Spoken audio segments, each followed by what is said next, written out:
What's going on, everyone? Test 1 2. You're here with Untwisting the Game, crypto, where we talk about, well, today we're gonna focus on Cardano today, right? Yes, glorious. Yeah, so I'm gonna show URL. We have Creole on the mic as well. Live and in effect. We're back together again. Haters mad. We just gonna vibe out for a second. As we know, it's a beautiful day in Cardano history. Smart contracts will be launching. Let's go over here to the chat. Yeah, and over here to IOHK is popping off on the IOHK YouTube, the watch party. Man, everything is a go. Yes, and we're about to open up a bottle of this Sauvignon Blanc. A little something, right? Yeah, you know, from somewhere in California. Okay, we got Coin Hodler in the chat. If y'all watching, go ahead and jump into this chat. Coin Hodler says LFG, which I believe that stands for Let's fucking go. Coin Hodler, am I the only one that bobs in their seat to the preload? I mean, that's why we have that beautiful music for y'all. You know, we spent time making sure we pick the right intro track, and we spend time making sure we get the right music to set the vibe and set the intention. Definitely. So I'm glad you're bobbing for real. And we also have a link to the song below. Go show that record company love. That's the homegirl Adriana from Loveless Records. We appreciate her letting us use that. Or did we get official approval yet? We probably have not.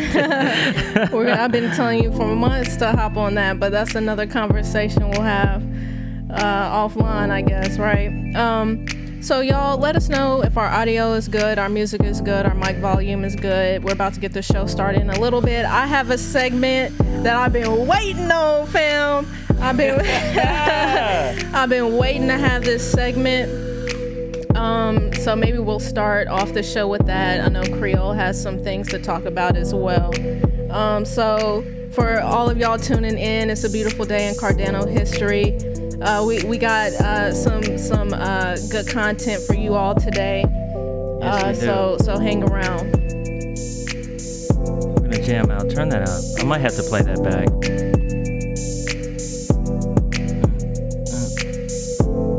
For the haters.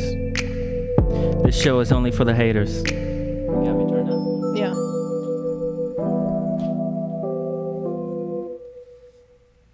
Haters gonna hate.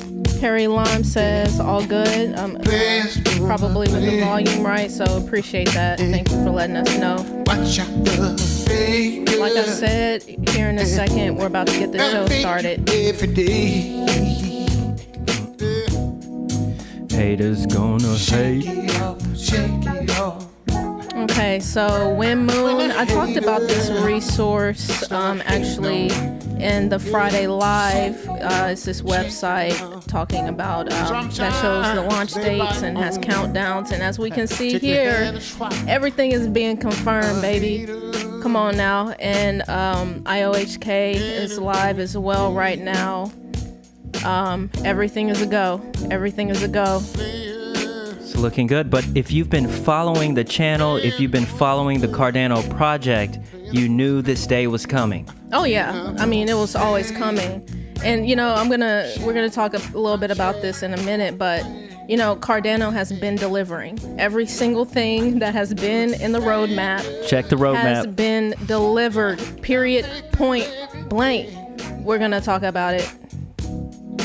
Are you sure you can hear me? I can't hear myself. Jesse Gray, Been bringing it up. Jesse Gray, Way back when. Jesse Gray. Can you hear? Do you see? My mic? confirmed audio is good. Yep. Okay. Yeah. Place gonna play. Yeah, make sure y'all, if y'all can't hear one of our audios, let us know in the chat. But levels over here are looking good, so just let us Yes. know if you can't hear me, Creole, or the content that we're about to play.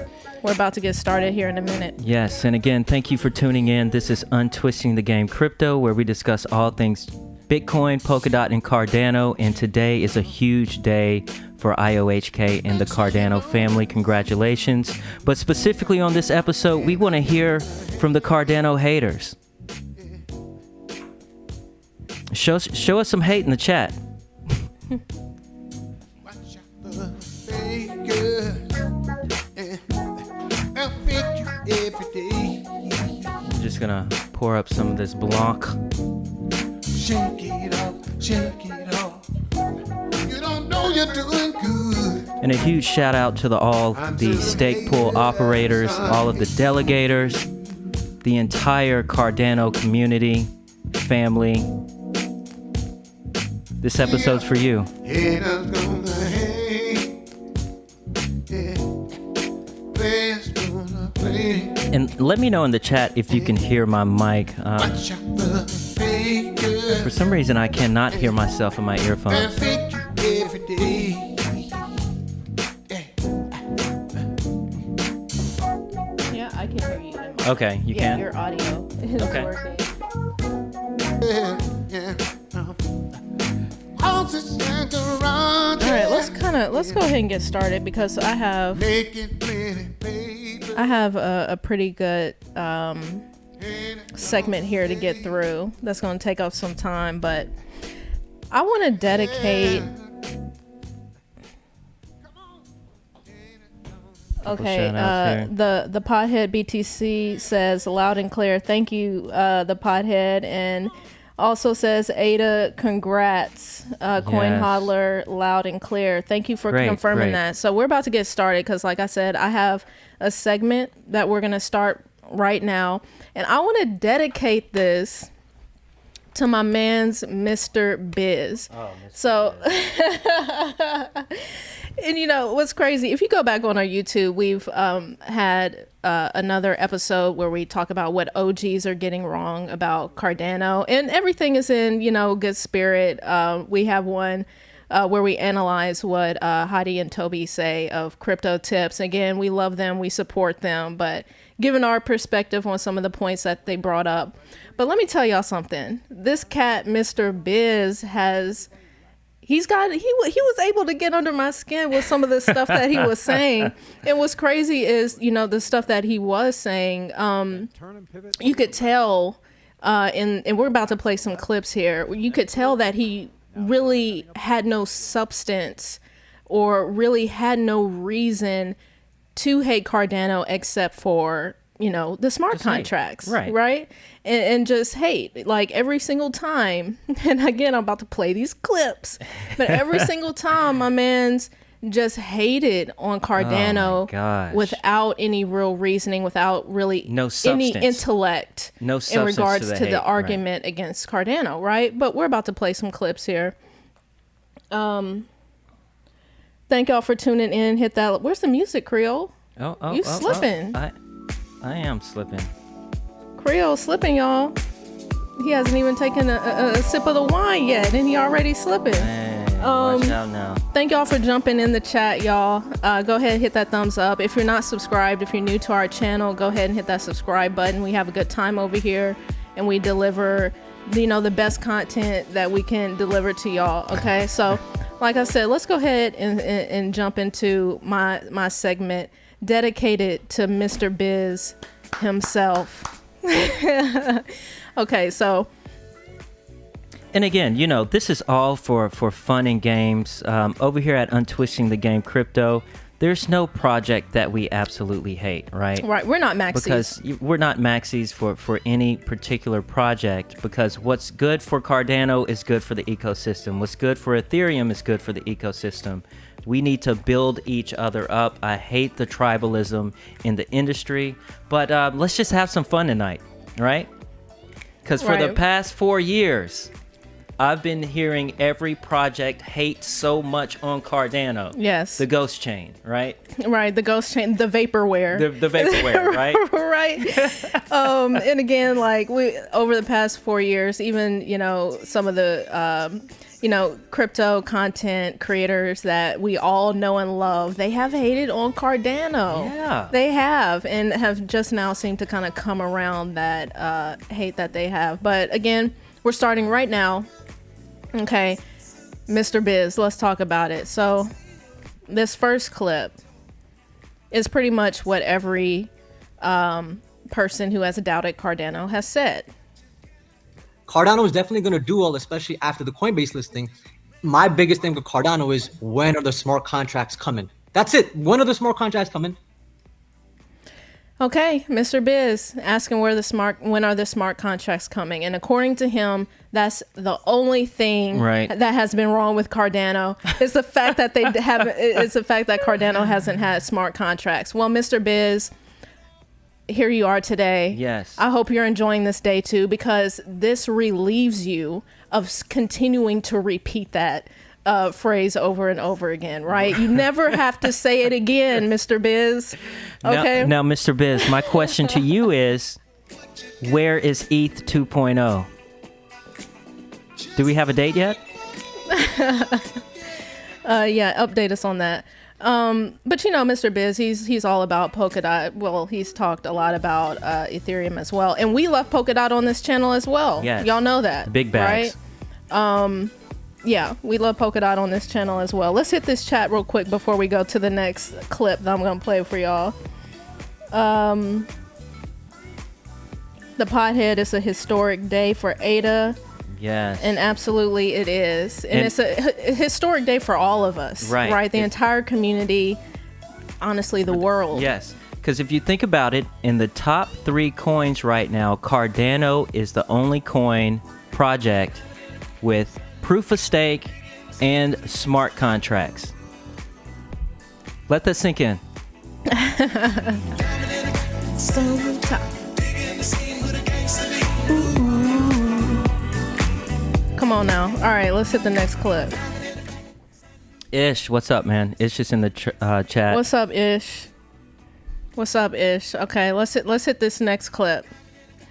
And actually, so the audio I don't think was working on this one. Anything on my Instagram, and when I look at my comments on YouTube, when I get emails, 90% of the time people are asking me about in this Cardano. clip. So they must be doing something again right. on I'm not Crypto exposed to it, Banter. but my audience is. Mr. Biz was basically saying the only people buying Cardano and ADA are normies, and that they're cheap. Cardano community, right? And again, we meant to do an episode on this when this first to them, Mary and Shelley are like Charles went live. But honestly, let's keep it real. Cardano holders, Cardano supporters, those who have been loyal to Cardano, we have been the black sheep in the crypto space, right? Because again, time and time again, we've had to hear people talk on something that they didn't really know anything about, right? And that's when it's the normies. The normies like Cardano. If you don't follow the project, you really don't know what all is going on, right? And so you think people are just putting money into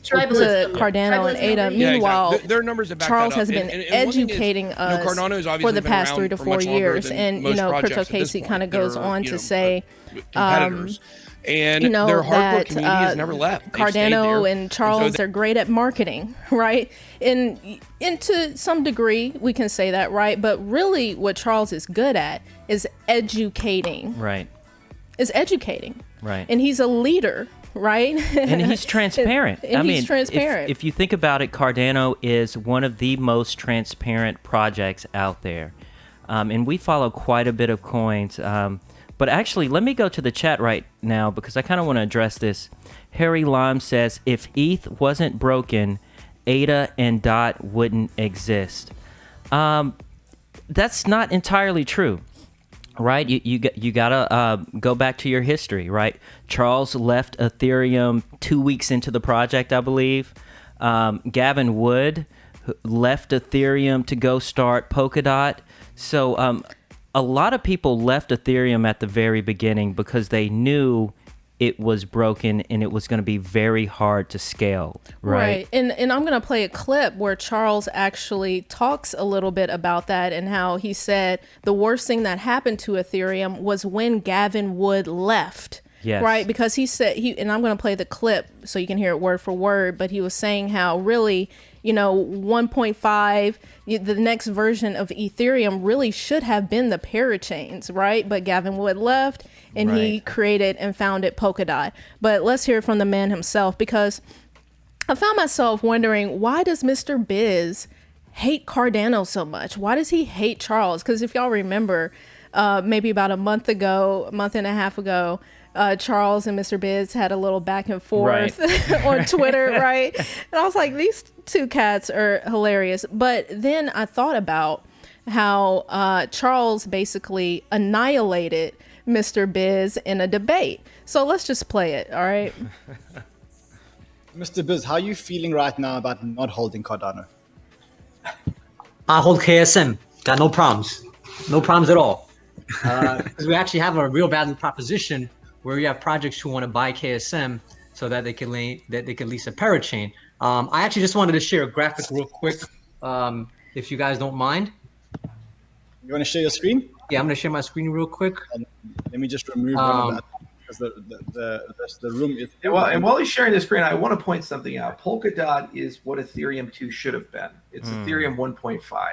One of the worst things to ever happen to the Ethereum project was when Gavin Wood went off and did his own thing. I think it would be much more sensible for Ethereum to have chosen what Polkadot's done. Because the whole parachain model substrate, we used it actually. I was a consultant for Polymath, and we actually built Polymesh on Parity substrate, and it was a joy working with the Parity developers and looking at their technology. So kudos to you guys. It's a real ecosystem. It's real technology. And I think Polkadot will be here to stay in 3 to 5 years. And the thing, Charles, I'll be honest with you, man. I do think eventually, I'm not saying that you guys are going to fail. I think, you guys will eventually end up succeeding. It's just that right now, your brand. Oh, this is a bad time to lose Mr. Biz. Mr. Biz, are you there? They'd rather go and Polkadot rather substrate over other blockchains because of the branding. How do you feel about the Cardano brand? Because I'll tell you this, BitBoy has been talking about Cardano a lot, right? He's probably one of the biggest proponents. But then he just did a video saying that I missed out on the parachain hype. And we got projects like Bondly saying they're going to do DeFi on Cardano, and they're also going for a parachain, right? So is there an issue in terms of marketing, in terms of having people actually show? No, you're complaining that people are going with other ecosystems. That's like when America was launching on the Soyuz platform because they retired the shuttle. Now we're on SpaceX. Would you want to go back to the Russian rockets? Oh, sometimes good things take a little bit of time, and smart contracts. But let's look at your ecosystem here. And again, I know these projects. I know HelixWorks. I knew about HelixWorks two years ago. When I initially got into Cardano. I don't have Cardano anymore, and I think these actually are legitimate projects. But I mean, I know you rushed to throw this together, but a lot of this stuff, to be honest, is fluff. Because if I'm listing universities, I mean, I can list my public school and say my public school is partnered with Mr. Biz, But like, no, that's that. Hang on, those are labs. Those aren't like we attended. Those are actually scientists, graduate students, and postdocs. Let's be clear here. But I want to look at this. I want to look at substrate. I want to look at project. No. You brought up academia, so let's talk some. There's 102 papers published. Almost all of them peer-reviewed. Oh, we know all about your papers, Charles. No, they don't. So yes, Polkadot publishes papers, but we have 10 to 15 times more than what you guys have done. And that's not an academic affiliation. That's a lab. There's actually people getting their PhDs there. There's people actually doing research every day. And by the way, that research you consume. Okay, Polkadot would not exist without our research. So you can't complain that you guys have done a slightly better job implementing the research I've done. We are the leader in the entire space by far. There is no other project. Perhaps Algorand is the only one that has that. And the Algorand is led by a guy with a fucking Nobel Prize in computer science who's a tenured professor at MIT. That's the level we're at, man. And yeah, it takes a little bit more time. Charles, I give you that. I'm not. You're wondering why Biz has been so quiet. It's because I've got a mute button on his mic, and I'm about to get it again. So, go ahead. Sorry, I don't want to talk over you. Charles, what I'm saying is, yes. Listen, I'm not downplaying how smart you guys are, how smart your team is. What I'm just saying is, talk about the chart. What about governments? What governments are you guys working with at scale? Projects that have millions of users. Oh, silence. Hold on a second. You're telling me what governments? Let's talk about. You want to go back to academia? You want to say in Silicon Valley, Berkeley just partnered with Polkadot and Parity, right? Now, in the United States of America, the U.S. government. Berkeley University did not partner with you guys. Yes, it did. They partnered with Parity. Charles, look it up, Charles. Parity just partnered with Polkadot. Okay, so somebody at Berkeley did something with Polkadot. Do you guys have an actual lab? Did you put millions of dollars of funding into it? Is there a long arc research agenda? Are people getting their PhDs with that relationship? It's easy to throw a name around like Berkeley or Stanford, but we actually do the work and people want to write the papers with us. Ethereum is number 2 in that respect. Hold on. The number one blockchain accelerator, university-wise, is Berkeley. Berkeley is now bringing Web 3.0 and Polkadot. They have the number one projects. That's undisputable. Look up the projects that Berkeley is trying to help incubate. Now, again, Charles, you keep bringing up papers. I know about your papers. Tell me projects. What are the projects? You're saying governments? Singularity Net is a great project, for example. Their community voted overwhelmingly to migrate to Cardano, and they're going to be the AI stack of the world to compete with what Google is doing. That's just one. We're working with Wolfram on oracles. That's one of the largest companies in the world. Google uses Wolfram as their data feed. Over 90% of all smart contracts end up using Alpha if they need an oracle somewhere in the value pipeline. Those are 2. There's over 110 I got in my pipeline. Then we talk about nation states. Each one of those deals brings 5 to 10 million users into my ecosystem. You got startups in Berkeley? Great. I don't care about Silicon Valley. I never have, because it's a shell game. You move value from one company to another company, and there's this thing of the week. Harmony One is there, and all these other guys are there, and they're having lots of fun. And so you're downplaying the importance of Silicon Valley in blockchain. You're saying that they don't matter. Is that what you're saying? They haven't mattered. Exactly, they haven't mattered. On concrete floors in Switzerland, in Zug. No one in Silicon Valley had even heard of Zug. Okay. So, no, they don't matter at all. What matters is that for DeFi in particular are the guys in Africa and South America and Eastern Europe, because those are the billions of people that are going to use that every day to get a loan, get insurance, do payments. Those are the people paying 15% on remittances, not the kid paying $5,000 a month for a 1-bedroom, 1-bath apartment in San Francisco. That kid doesn't matter to me. He'll be fine. What matters to me is the guy living on $1 a day. How do we apply this technology to make their lives better? And if I can bring 1 billion of those guys in over 20 years, they're the next China. I have no doubt that you will do that. Whoa. I want to end the discussion because we also do need to let Charles go so we can get into it. And so Ran here, Ran pretty much saved Mr. Biz from getting significantly more embarrassed than what he was like. But, and again, all in good fun. I'm just matching Mr. Biz's energy here with how I'm talking about him. But, this is a prime example of people talking when they have no idea what they're talking about. Right. And this video was from back in March, I think it was. March or April, recent. Right? This is recent. Right. So, again, I just had to come on here and dedicate my segment to Mr. Biz because, again, he has had a lot of shade to throw at Cardano with no substance, with no intellect to give to the conversation. And obviously, Charles was able to shut him down completely in this little exchange on Crypto Banner. So that's all I had. Let's turn this music back up and let's hit the chat real quick. Thank y'all for tuning in. I just got finished with my segment as we, celebrate Cardano, but also, how do we say, acknowledge the haters. And and actually, if you stick around to the end of the episode, for all of our Cardano haters, ETH maxis, we're going to give you a list of things that you can say next, right? So since you cannot say, where are the smart contracts, what will you say next? We're going to help you out. Stay tuned. Do what you wanna, make me believe you. Ooh, I wanna see you. Get it, shout, get it, shout, get it, shout, get it, shout, get it, shout.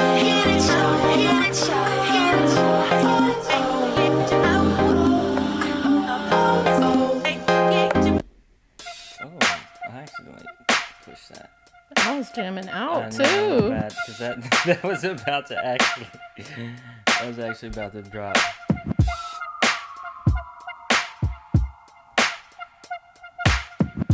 I'm gonna change it up here. Well, while Creole tries to get his music right, Creole been slipping on the. I was actually jamming too hard and pushed the next track. Let's hit the chat real quick. Yeah, let's do that.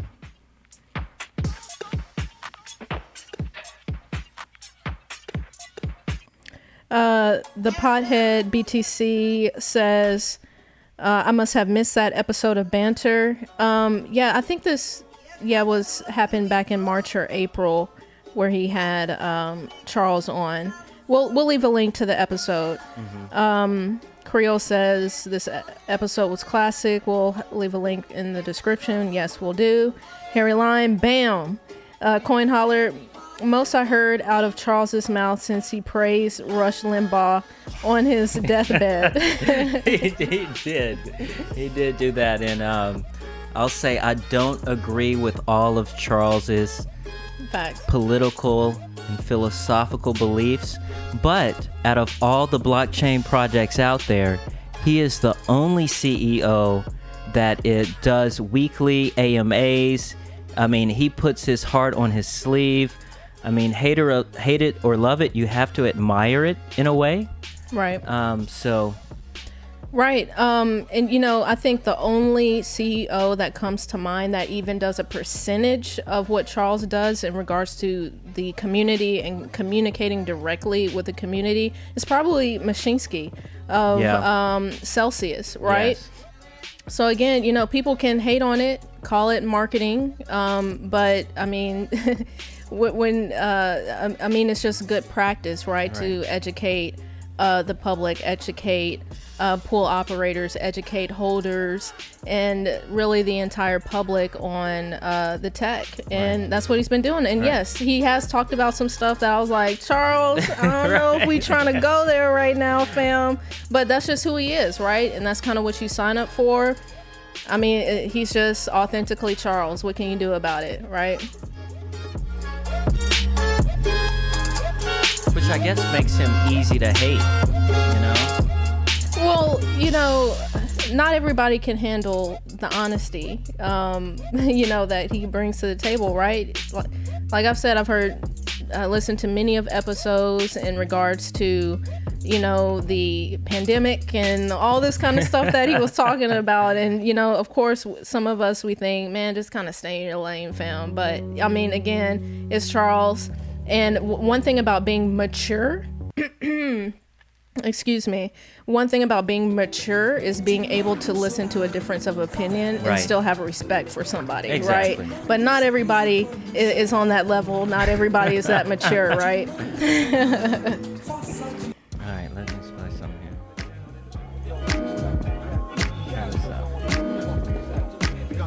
And we'll move on into the next segment here in a second, but just jam out with us because we are vibing out.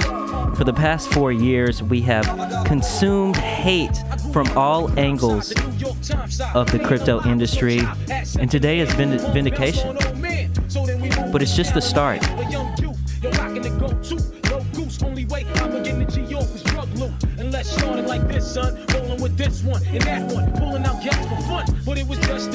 And I want to hear from the Cardano haters in the chat.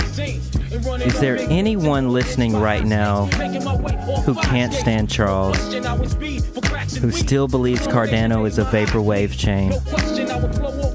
how many of you all are praying for the smart contracts to break or something like that? I'm sure y'all probably have a seance going or something like that.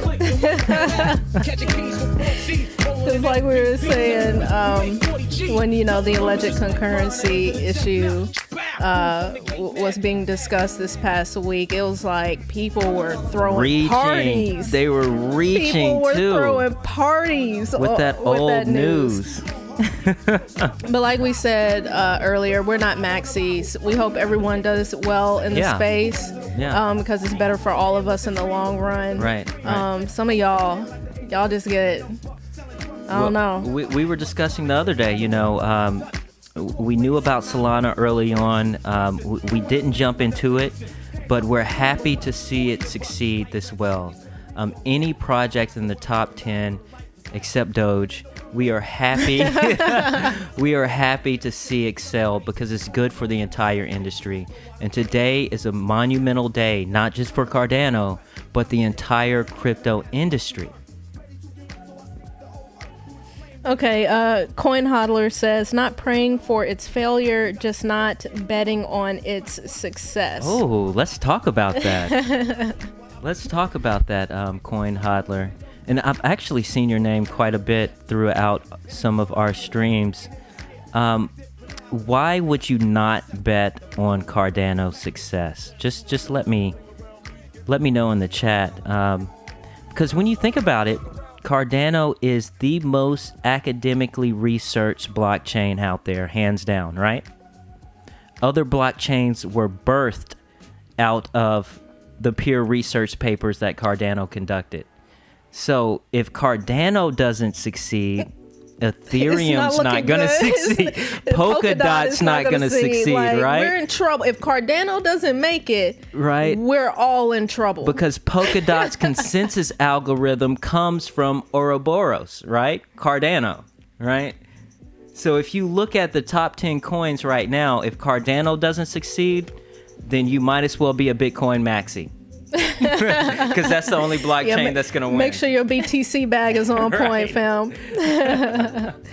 But no, I get you. But, Coin Hodler, I get you. There's been a lot of content recently about managing expectations with the launch of smart contracts, right?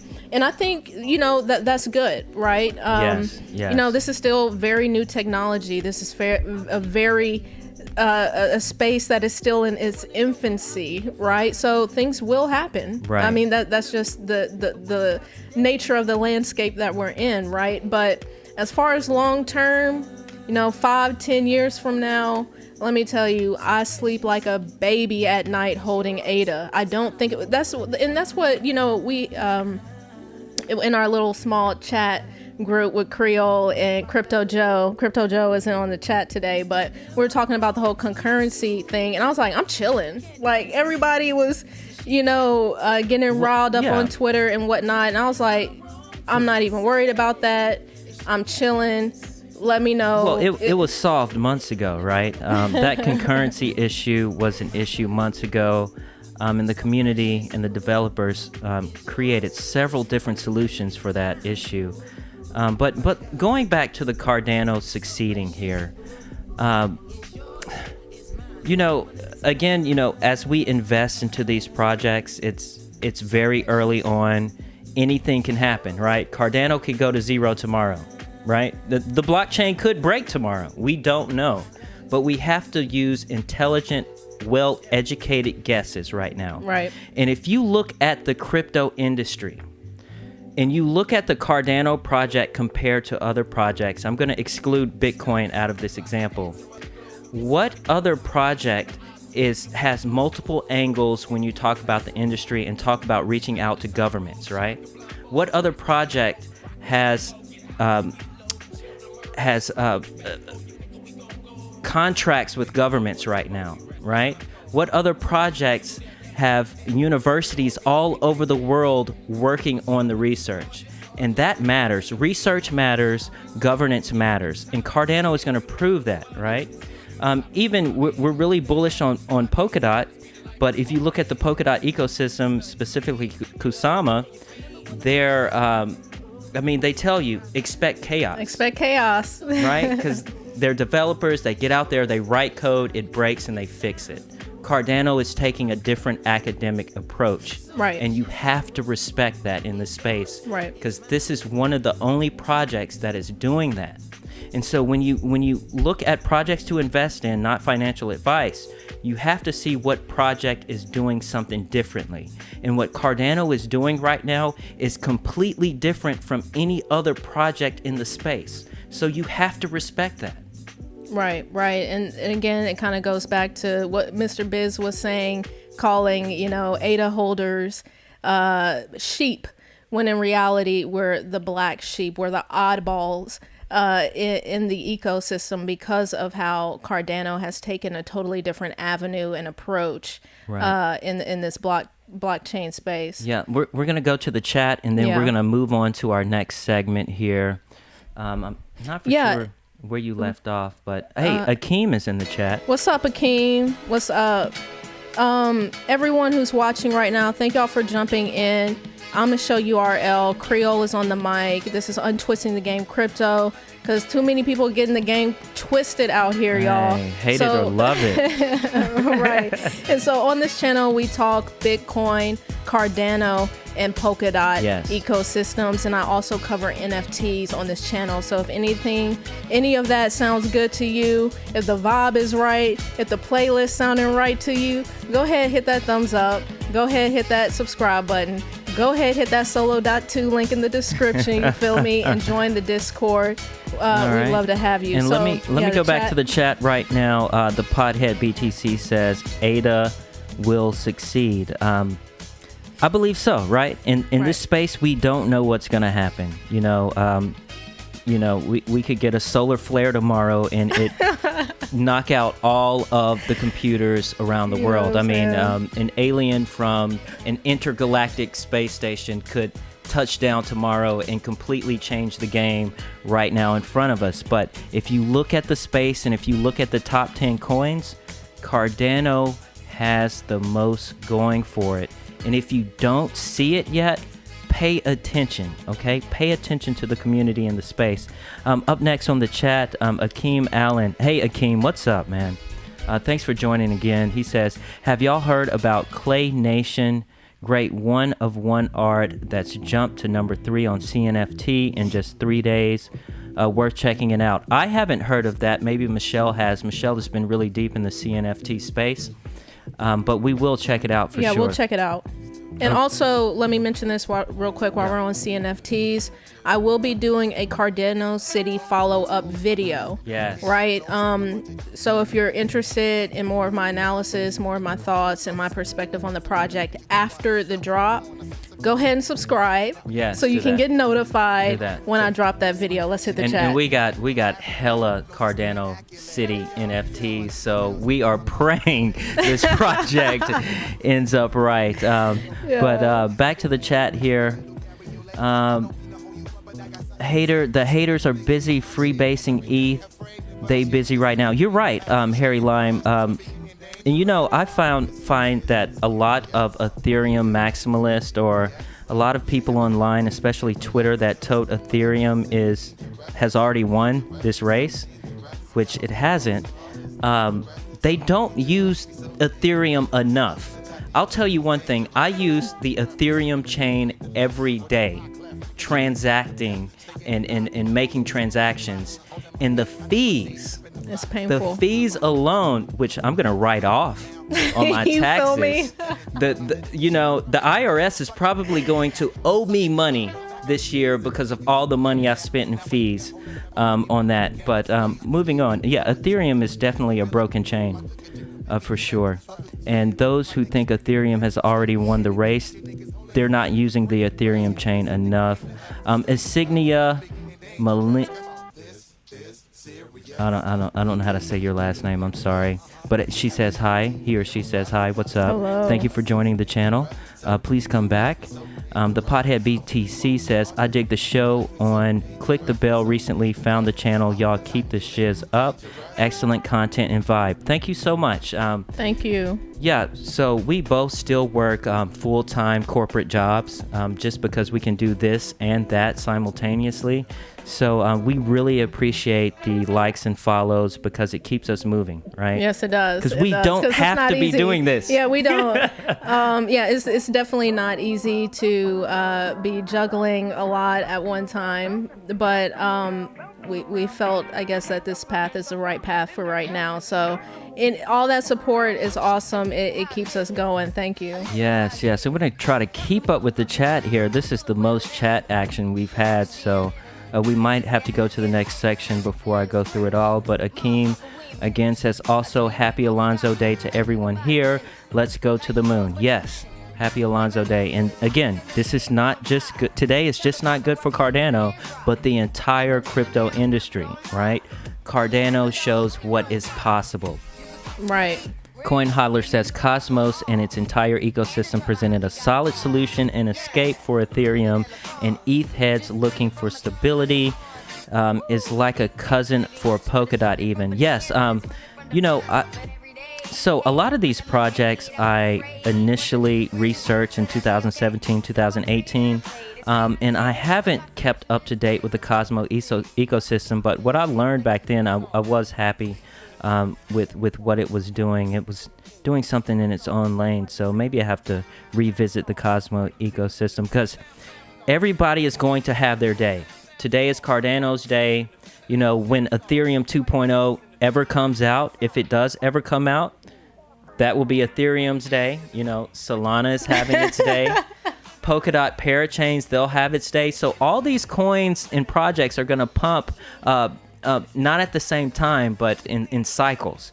So definitely. Can I just point out something right there? Because I know you were throwing shade right there. Was I? Yeah, you were. So, Creole just said, if ETH 2.0 ever comes out. But let me tell y'all something.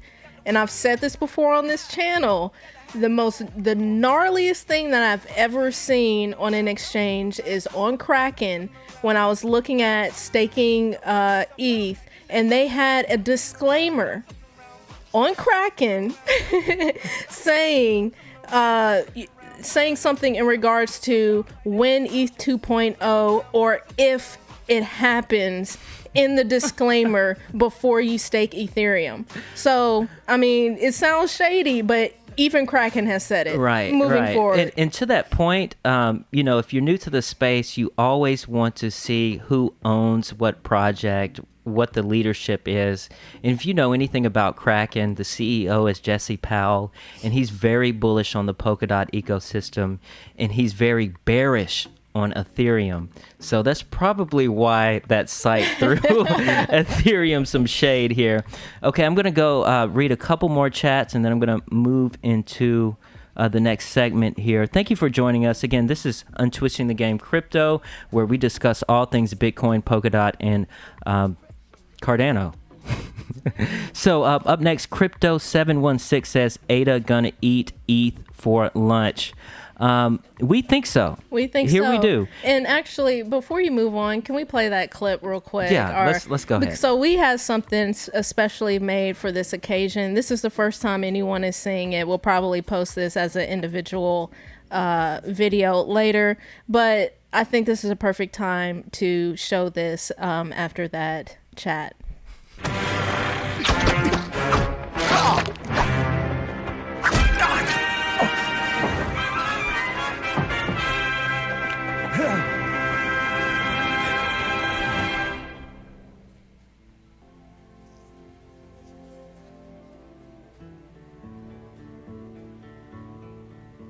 How do I look? You know what I'm saying?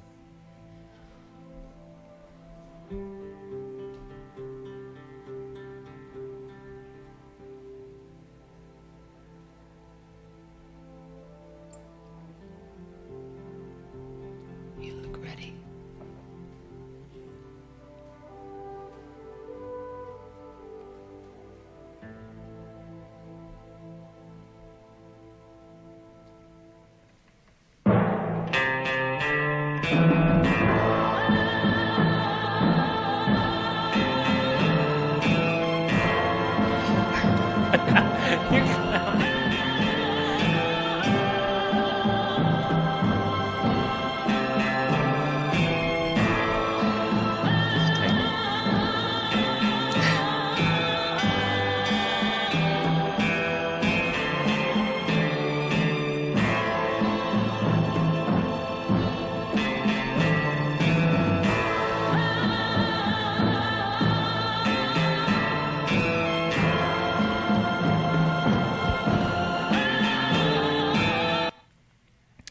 So I had to play that real quick for you. Let me point out one chat real quick, because I think this is important to touch on.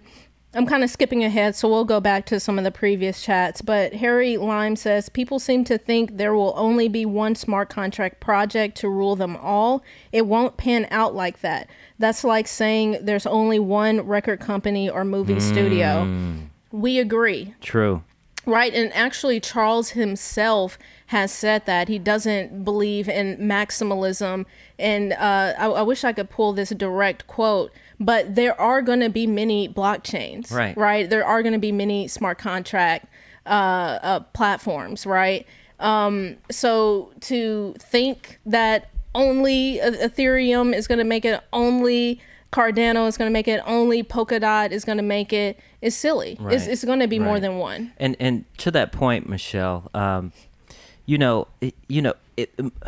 maximalists, in a way, they are correct, right? Bitcoin is the most secure chain and will be the most secure chain moving into the next 1,000 years. And technically, all of these altcoins can be built on top of the Bitcoin base layer as second and third layer solutions, right? Technically, in a perfect world, that's the way it would happen, right? And a lot of people don't know that. Go ahead. Yes. Continue. Like Cardano should have been built as a second layer chain on top of Bitcoin.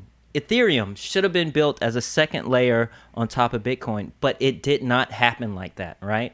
So moving into the future, there will be multiple blockchains because that's just human nature, right? I could walk into a convenience store and I could choose from 5 different brands of water bottles.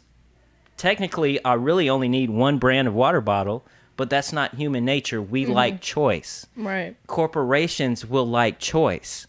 Governments will like choice. So right now, if you're looking at the ecosystem, you have to invest into projects that are going to be here for the next 5, 10, 100, 1,000 years. So that's where we try to focus you.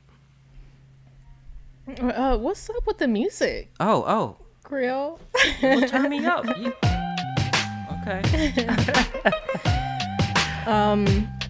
But, I know I'm showing this clip all in good fun. I promise you, I'm not over here praying for the downfall of any blockchain by any means. All in good fun. We love to show, let's be real. We all love to throw some shade in the crypto space. But let's remember we're all trying to reach the same goal, and one that is, transforming the world and, how we transact and all these things. But, also we're trying to, let's be real, we're trying to get this money and create wealth as well. So we want all projects to do the best that they can. Definitely. I'm going to go back to the chat, try to catch up here. Akeem Allen says, gang. Yes, welcome to the gang. Definitely join the Discord because I may be saying this a little too early, but we have several projects that we're working on right now. And the people in our Discord are going to be the first one to be able to participate. So go to the solo.to link in the description. Join the Discord. You can have conversations with Michelle and us directly. And the community is organic and beautiful. Yeah, so. and it's real too. And we've said this over and over again. If you have feedback on what we're saying, if you disagree, whatever, we can take that. Let us know. Right? We're always trying to improve. And like I said, part of being mature is being able to listen to a difference of opinion and still respect somebody for that difference of opinion, right? Right. So, we keep it real. Yeah, moving on to the chat, Coin Hodler says, and Terra was born out of Cosmo Grit. Yes, I'm fairly familiar with Terra, but I don't want to speak on anything that I don't know fully about. So join the Discord, educate us on the Cosmos ecosystem, and we create a dedicated channel to that. Ebro, what's up, man? What's up, Ebro? Not financial advice, DYOR, do your own research, says, ADA is great and all, but I think DOT will eat Ethereum's lunch. Ebro, I agree with you on that, because Cardano and Polkadot, right, they're in their own separate lanes, right? I don't think Cardano is a particular Ethereum killer. I don't, because the Cardano is in its own lane. They're going after their own segment of population, completely different from Ethereum. I think Polkadot is going to eat Ethereum and absolutely annihilate Ethereum because of the substrate protocol, right? The substrate language. Okay, Ebro says Moon River already doing it. Yes, Moon River I think it hit $500. Yo, on a tear, man. Wow. Edgeware's he says Edgeware going to be doing the same soon. I agree with that. Don't sleep on Edgeware. We have some Edgeware videos in the past. He also says all the prominent YouTubers got into the space in 2017, hence their Ethereum maximalists. Yes, you're right. And I have a theory about this because all of the, I like to call the 2017 YouTube influencers, they're the second generation of YouTube influencers. Because if you've been here for a while, you've been listening to YouTube 2013, 2014, all those people, they've made their millions and billions. They're no longer on YouTube, right? So the second generation is BitBoy, Elio Trades, some others that don't come to mind right now. But yes, they actually get paid in advertisements right by Ethereum, right? Right. They have large bags of Ethereum. Right. And I'll even point out, I specifically remember listening to episodes with Crypto Crow. Shout out Crypto Crow. Yes. Been watching his content for a minute. But I remember him specifically saying that he was getting paid in Ethereum. And he specifically called this out as well. But he also said that he was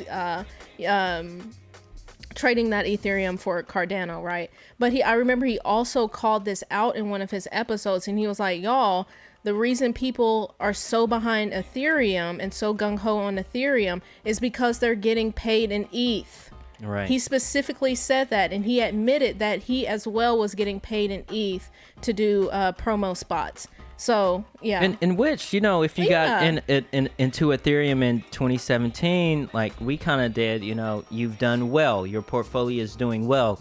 But in crypto, the industry moves so quickly, you have to see where the puck is going, not where it is right now. And right now, the puck is moving away from the Ethereum ecosystem because you cannot predict how much it will cost to make a transaction. Period. And that's not going to be fixed until we don't know when. Right. And, you know, you definitely, you know, get your money if you're, you know, paid in. I guess my thing is like, you can tell when someone, and I'm not going to say anybody specifically, but you can tell when they're trying to shill the ETH and the Ethereum ecosystem. But, you know, we'll move on from that. Yeah. There's been definitely some interesting episodes that I've seen where you could tell that they were trying to bring a group of people on to this episode, but then they would shill Ethereum before they actually talked about the coin that they were going to talk about. But yeah, I'm not going to get specific. Go ahead, Creole. What's up? What's next? Just going a little bit more through the chat and hang on with us. Thank you for watching. It looks like we've got about 16 people watching. That's the most for us, I believe. And really, we hit like 26 at one point. Can I say one thing real quick? Yes, go ahead. In the spirit of transparency, I still own ETH, right? But I have significantly decreased my exposure to ETH because of the what's the word that I'm looking for? Lack of your heart's not in it. My heart's not in it. Yeah, let's just put it that way. My heart's not in it. I feel significantly more confident in other projects besides Ethereum. I still have a very small portion of ETH that I have on cold storage.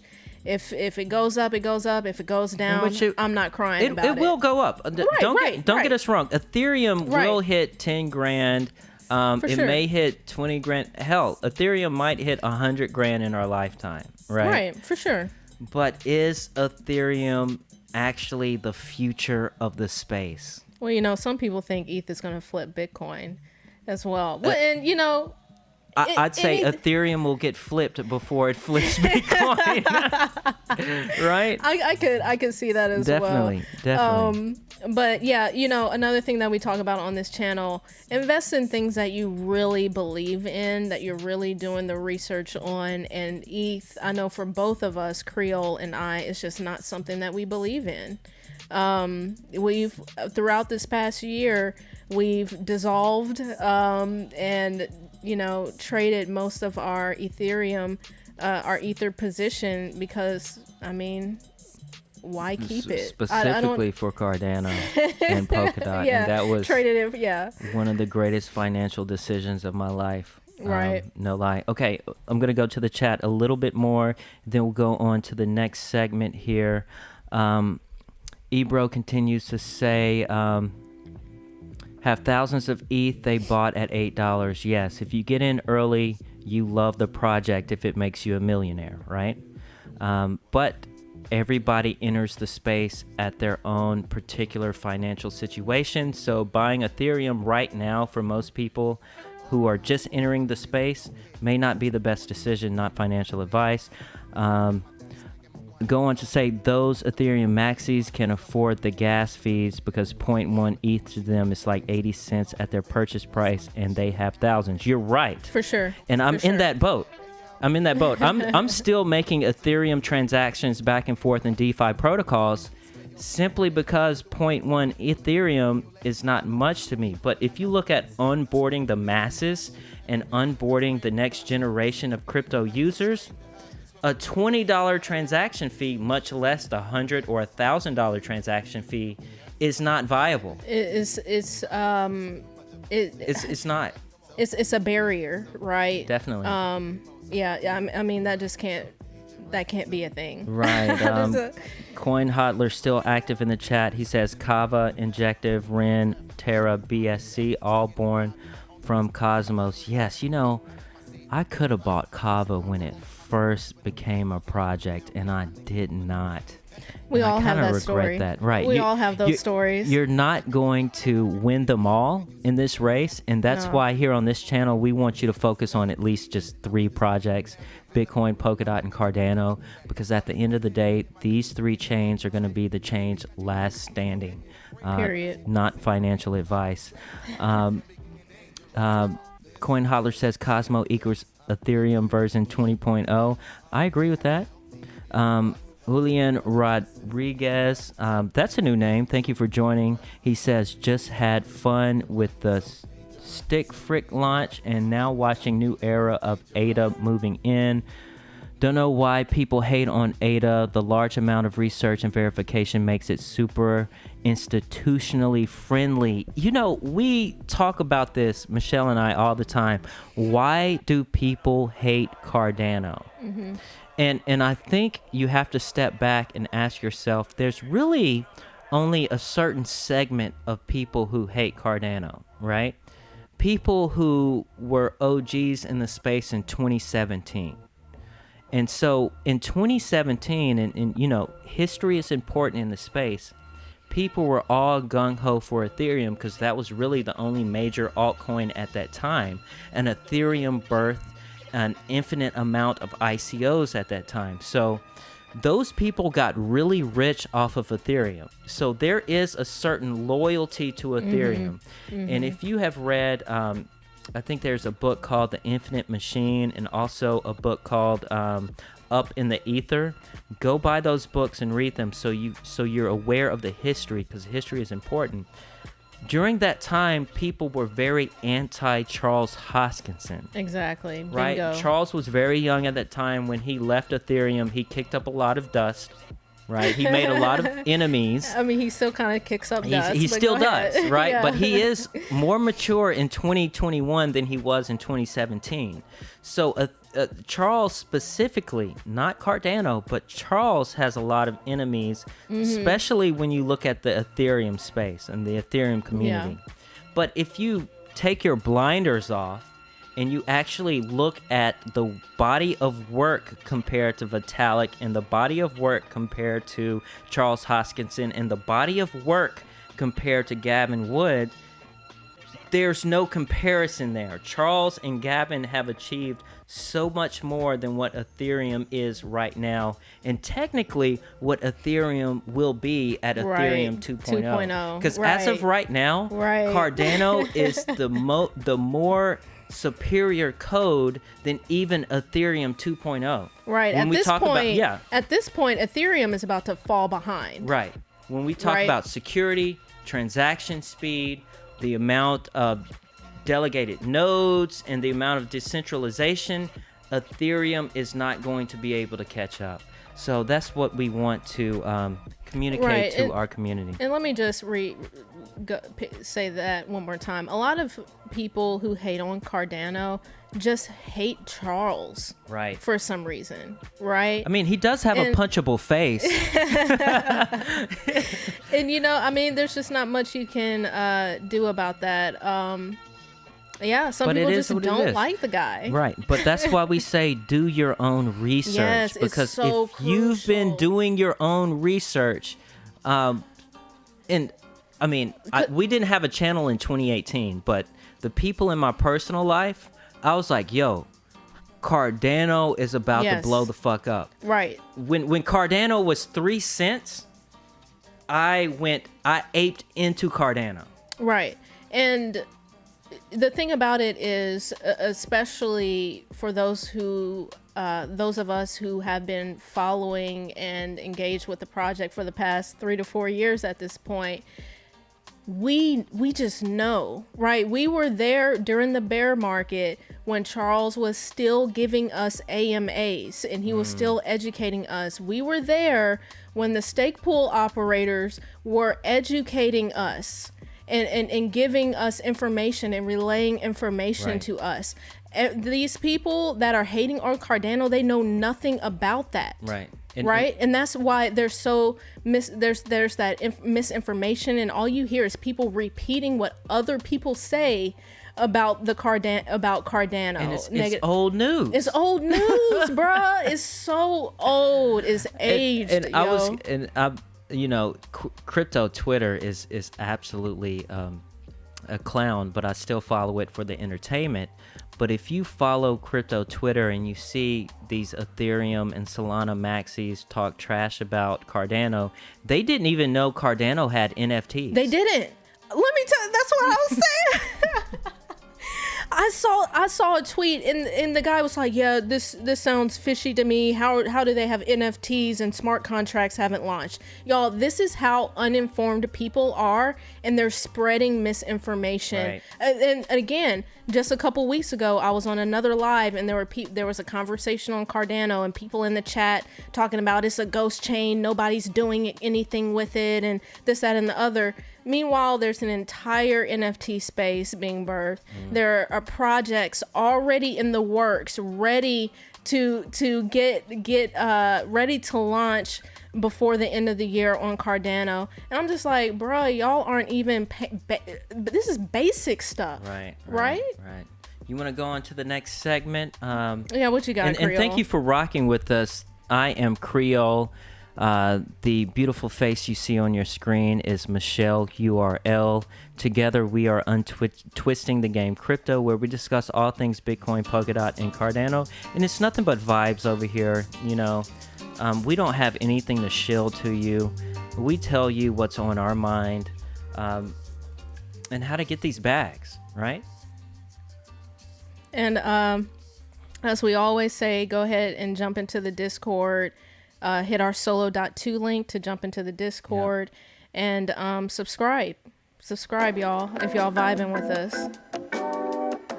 And we're just gonna vibe out. We're gonna get the next segment ready here. And if you're just joining us, click that subscribe. Don't pull up at 6 a.m. to cuddle with me. You know how I like it when you loving on me. I don't wanna die for them to miss me. What y'all think about that new Drake album? Just switch it up real quick. It's better than the Kanye album. They gon' tell the story, shit was different with me. God's plan. Smart contracts was in God's plan. I feel good, sometimes I don't. I finesse down Western Road. Might go down to G.O.D. I'm gonna go to a comment right now that just popped up. OS Crate says only East African governments using Cardano to solve real problems. No biggie. Let me kind of talk about that for a second. So people sleeping on it. Go ahead. they are, but if you step back and look at the landscape, Ethereum is solving problems for people who don't need it. Let me explain that. Charles just said that in the clip that I played earlier. Right. Go ahead. If you step back and think about it, do European countries and Americans really need DeFi? I can go get a loan right now for a mortgage. I can go get a loan for a car. I can go because I have an identity and I have a credit history, right? Ethereum is solving problems for people who don't need it. Cardano is solving problems for people who desperately need it, right? So that's why the Cardano adoption worldwide is going to completely dwarf what Ethereum has completed so far, because these people living in desperate poverty, desperate situations. I don't have an ID. I can't prove that I own this piece of land in East or South Africa or West Africa. Now I have an identity on the blockchain that's immutable. Cardano is also working on mobile world token. Now I can pay, let me not get too far deep into the weeds, okay? But if you go listen to our past episodes, specifically on Cardano in Africa, we break it down for you. And Cardano is playing the long game. Cardano is playing 3D chess. Like he said, the next emerging market is not China. The next emerging market is not European countries. It's not America. The next emerging market is Africa. Period. We have a whole team on the ground, boots on the ground, in every major African country pushing the Cardano ecosystem. Cardano is going to win. Yeah. Bitcoin, Polkadot, Cardano. Yeah. And if y'all can get on with the Bitcoin talk, the Cardano talk, and the Polkadot talk, go ahead and subscribe to the channel. Go ahead and jump in the Discord. Link is in the description. All right, you got some more videos? I'm done with my segment. I'm good. Oh, you done with your segment? I'm done with mine. Let's just pull up those links out. Which one?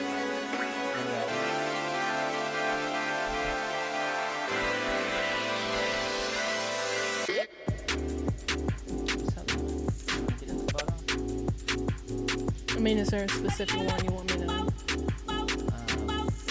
Maybe the smart contracts breaking. No, let's go to the Cardano ecosystem with all the projects. Okay. Billy Elliott in the chat, what's up? I see you. Nigel, that's a new name. Hi, Nigel. And I'm going backwards in the chat right now. He says, hate always has a bandwagon. Yes, it does. Because it's easy to hate. Because you don't have to learn anything to hate. Right? You don't have to read anything to hate. You don't have to be intelligent or have a nuanced vision to hate. All you have to do is hate. It's the easiest thing. Harry Lam says Mike Tyson in the house. We love some Mike Tyson.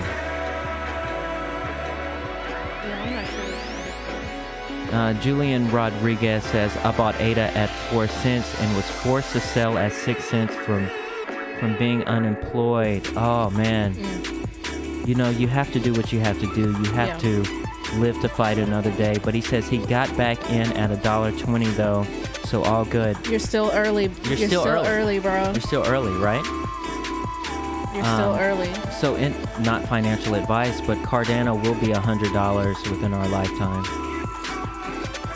right? So, it doesn't matter if you bought at 4 cents or $1 if it hits $100. Just keep dollar cost averaging in. Yeah.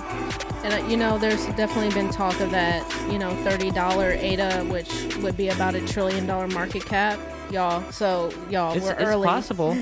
I don't early. think it would happen this cycle. Oh yeah. We'll see what September plays out, but September historically in the 4-year cycle has been a red month for Bitcoin. It's appearing it may be like that again, but we do have some optimism. By December, November, we will know for sure if we are in a super cycle or a prolonged 4-year cycle. If that happens, then the sky is the limit, because adoption is going to happen so quickly, right? It's all about these institutions. We need regulatory clarity. That's what's holding it back right now. Ish says... Oh, Nigel, he says, hi, very true. Hey, thanks for still tuning in with us. OS Crate says, creation is hard, hate is easy, 100%. Ish says, fam, y'all have to do a barbecue day. Maybe we do something like that. Yeah. We're thinking about so many different things that we want to do with the community as we continue to grow and build. All I can say is just make sure y'all subscribe and join the Discord. We have so much in store that we're already envisioning right now for UTG in the UTG community and family. So right. Stay tuned. OS Crate says, decoupling from fiat is a win no matter what stage you are at. Yes, 100%. And once you get in that mind state, it's a no-brainer. You just read OS Crates? Yeah. Coin Hodler's up next. Yeah. Coin Hodler says, shame you couldn't borrow against your ADA like you can with Kava and Luna.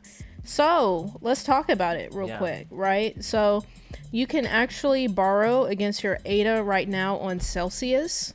Creole and I, we've used Celsius before and have used different cryptos as collateral. We absolutely love Celsius, and this past month, or was that last month? Last month, they enabled Cardano, and where you can use your ADA as collateral. Yes. So on that note, hit that solo.2 link if you're interested in Celsius. We have a Celsius referral link. You get a reward, and you also support us. But there are options out here. We've also talked briefly so far about Liquid. That's going to be launching on Cardano. They're doing some very interesting things on how you'll be able to use your ADA as collateral. Liquid, they're going to be launching a lending and borrowing platform on Cardano. Let me talk about that for a quick second. And this is just another example why the Cardano protocol is superior than Ethereum right now. So a lot of people think that after this news of the Alonzo hard fork, the Cardano price will sell off. Here, we don't think that, and I'm going to tell you why, not financial advice. Because if you hold that ADA coin, the Cardano coin, there are several DeFi projects and lending platforms out there that are going to be releasing their mainnet launches within the next month, to where all you have to do is stake to that protocol, and they will give you their coin for free. Right. So nobody in their right mind that understands the Cardano ecosystem will be selling their Cardano right now, because I can stake to Sunday Swap, get some free Sunday Swap coins. I can stake to Liquid, get the LQ token. Right. Yeah. So it's really brilliant how they're rolling out this smart contract platform in their DeFi platform, because it makes you want to hodl that Cardano coin to get more coins. It ladders right back up to the success of Cardano, how these projects are rolling out their platforms and protocols. Yeah, y'all. I mean, go ahead and subscribe, because we're going to be talking more and more about these Cardano projects. But Liquid is definitely a highly anticipated project in the space right now. Dwayne, I can't remember his last name. DC. Yeah, DC. Dwayne. What's his last name? I can't remember his last name right now. Okay. Maybe it might be the wine, but yeah, he's just so intellectual. He explains. He's business savvy and he's tech savvy all in one. Like my man is, he really knows his stuff. So if you haven't looked into the Liquid project, please do. We just posted about their launch timeline. We have a video up right now about their launch timeline that you can watch to kind of get updated on when they're expected to launch and when and how to participate in their fair token launch as well. So I'm telling y'all, don't sleep. Yes. Don't sleep. And Liquid is LIQWID. Right. But going back to the chat right now, Coin Holler also says, might Celsius get the ban hammer from the SEC now that the SEC's got their eyes locked in on Coinbase for their lending? What a precedent that could set. So you're right, Coin Hodler. We know that the SEC is a complete mess, right? If you've been following the Ripple XRP case against the SEC has been getting their ass handed to them. And if you think about it, the SEC is litigating a case from 2017, 2016. So they are so far behind that if they do bring the hammer down on Coinbase and Celsius, what does that mean for the space? Of course, that means Americans won't be able to use that platform anymore, which puts Celsius in a predicament. So what do they do with their American customers right now that already have loans out? Like I am for one. What if the SEC says, we don't know, is the case. But I will tell you this, I don't think it will get that far. I think after the United States government rules on this XRP SEC case, the SEC will run back with their tail between their legs because they're getting their asses handed to them. But we'll see. I mean, I don't have an answer for you. I don't know, but definitely keep that in mind when you're investing in these projects. Right. OS Crate says, what's y'all's take on the proof of work versus proof of stake? Oh, good question. I'll let you take this one. Let me take this one. So, and can I say one more thing while you're getting your answer together? Now, what I think is interesting about Celsius, I know that they banned the Celsius token for U.S. citizens. To where you can't purchase that. If you were early, you already got some of that Celsius token. If you if you were early, but now they have made it to where U.S. Participants can't earn Celsius. Maybe that's the better way to say it. But yeah, we'll see what happens with all of that for sure. Yeah, and going back to that Celsius, if you notice, the American government is going after BlockFi first. So take notice how these cases go against BlockFi to see how they will relate to Celsius. But Celsius is not an American company, so Celsius will be one of the last to be targeted, right? They're only going after American companies right now. But back to this proof of work versus proof of stake. So, in my opinion, and again, my research, and I don't know it all, right? But proof of work is the better consensus protocol over proof of stake, and I'll explain it in a couple different reasons. For one thing, when you're doing proof of work, your consensus work is rooted into reality, right? I have to physically buy an Antminer. I have to physically buy a computer to actually use real electricity out of reality to for this consensus protocol. Proof of stake is all virtual, right? All these coins are virtual.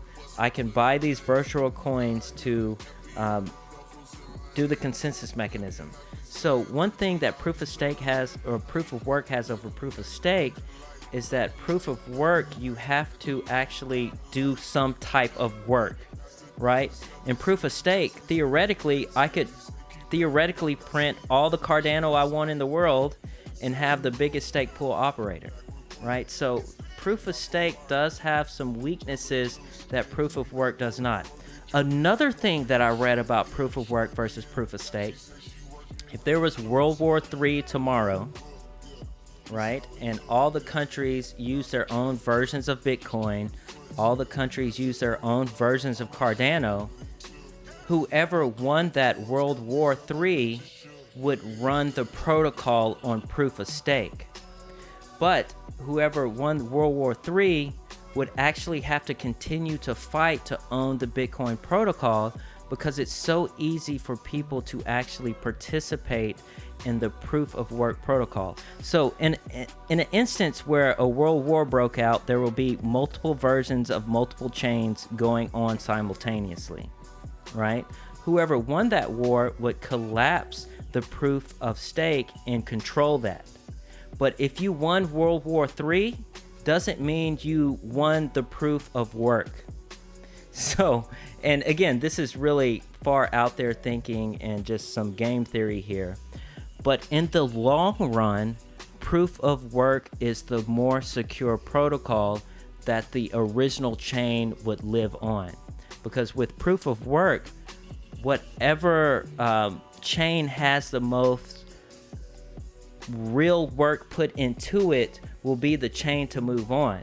But in proof of stake, whoever just buys up the most coins would run the proof of stake protocol. But that's if we ever go into a World War III, which at this point, I don't think we will. Okay. We just might get hit by a solar flare. Yeah, we might get hit by a solar flare, and none of this will matter. We'll all be eating corn and beans. Okay, Nigel says... Oh, let me go back up. Okay, Nigel says Americans will just use a VPN. Yes, you can use a VPN, but not for Celsius. Even if you use a VPN, you have to show a government ID to use the platform. Right, and let me say this. Because I commented later on that. If you were early to, and I'm not going to get specific here, but if you are early to specific exchanges, you already have an account to those specific exchanges. Right. And there is a way to just use a VPN to still use those exchanges, right? The only thing is, if you get caught, if you forget to turn on your VPN, you may be locked out of your account. Which has happened to me before. Right. So yeah, if you have been around, you already have specific accounts with, let's say, Binance, right?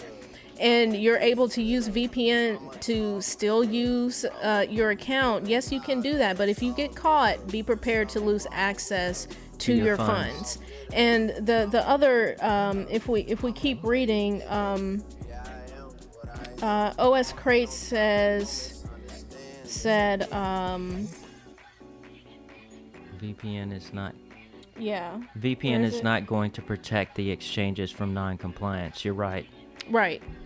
And I mean, we're seeing that happen. These exchanges, especially these centralized, let's be specific, right? These centralized exchanges are being targeted, and we're going to be seeing, and have been seeing a rollout of, KYC, know your customer, where they're taking everything except a blood sample at this point for you to participate on their exchange, right? And this is why it's so crucial that we have decentralized and actual decentralized exchanges and platforms, Creel. Yes. And I'm going to try to catch up on the chat. OS Crate says CryptoFace got booted from BitBuy for being too public about his trading sessions. That's why centralized platforms will not be the last platforms remaining. That's exactly why. And we follow CryptoFace. Dr. Crypto got me involved with him. Nigel says, didn't say it would, but if an exchange is banned, they won't be compelled to give over any data. Yeah, good point there. Good point. Odeword. Hey, what's up? That's a new name. Thank you for joining us. He says, why you Twitter is banned. Not for sure what you mean by that. Kind of explain. Say that question in a different way for me. OS Crate says, proof of stake feels like elitism. It is, because technically proof of stake is just the fiat system. Whoever has more fiat controls the system, right? Whoever has more Cardano, whoever has more Polkadot has more say over the consensus mechanism, right? And that's completely different from proof of work. Okay, OS Crate says, Coin Hodler says, the SEC won't let me be or let me be me, so let me see. Oh, you a rapper? That's actually kind of dope. I'm trying to borrow stables on my BTC, and it feels so friendly without ETH. All that shit just rhymed. So cheers to you, Coin Hodler. Harry Lime says, what do you guys think about PayPal planning to make it possible to use BTC for everyday purchases? Does this run the risk of BTC being declassified as an asset? Okay, so this is good for Bitcoin. And again, Harry, Bitcoin has already won the race to world global reserve currency. It's already won, right? It's going to take governments to finally figure that out, right? Because if you think about the top 10 coins right now, Bitcoin is the only cryptocurrency, crypto asset that's not controlled by a foundation or a group of people. So it's the most decentralized and will continue to be the most decentralized coin out there. So then you ask, does this run the risk of BTC being declassified as an asset? No. And I will tell you why. Because if Bitcoin is classified as a currency, that means you don't have to pay taxes on it. Governments will want you to pay taxes on your Bitcoin gains. So no, it's always going to be considered an asset because governments want to tax it. My laptop went off, so. Okay. Read the next one. And you have to keep in mind that corporations run governments, not the other way around. Facts. Black Curls is in the chat. What's up, Black Curls? Thanks for dropping in.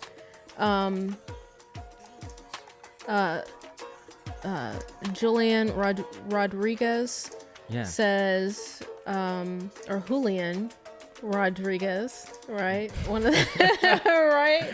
Country. Charles has talked about an ideal proof of work / proof of stake hybrid of some kind. Yes, that's Ergo. It's in the Cardano ecosystem. Look up Ergo. You can buy it, you can mine it. Coin Hodler says proof of stake to be crippled with the SEC ban hammers. Amazon, AWS, and Cloudflare will have to bend the knee and suspend services to DeFi. So, okay, what we're about to find out is that our governments don't have as much control as corporations, all right? This is about to play out. So the SEC is barking, right? They're deboing these projects, they're suing projects, but if they can't win the Ripple case, it doesn't matter what the SEC says. So pay attention to the Ripple case. OS Crate says here, he who owns the most has the most trust. That sounds like centralization to me. Right. Yeah, I can see how that, yeah. Black Curls, I had to set myself to a different country and have the VPN match. Yes, we've talked about VPN quite a bit on here. As far as, any website knows, I'm in either California or Australia or Singapore at this time. It's usually one of those three, right? So yeah, we should all be using VPN regardless of what we're doing, right? For security and privacy purposes. Yeah, don't sleep on VPNs, y'all. Oh, what else here?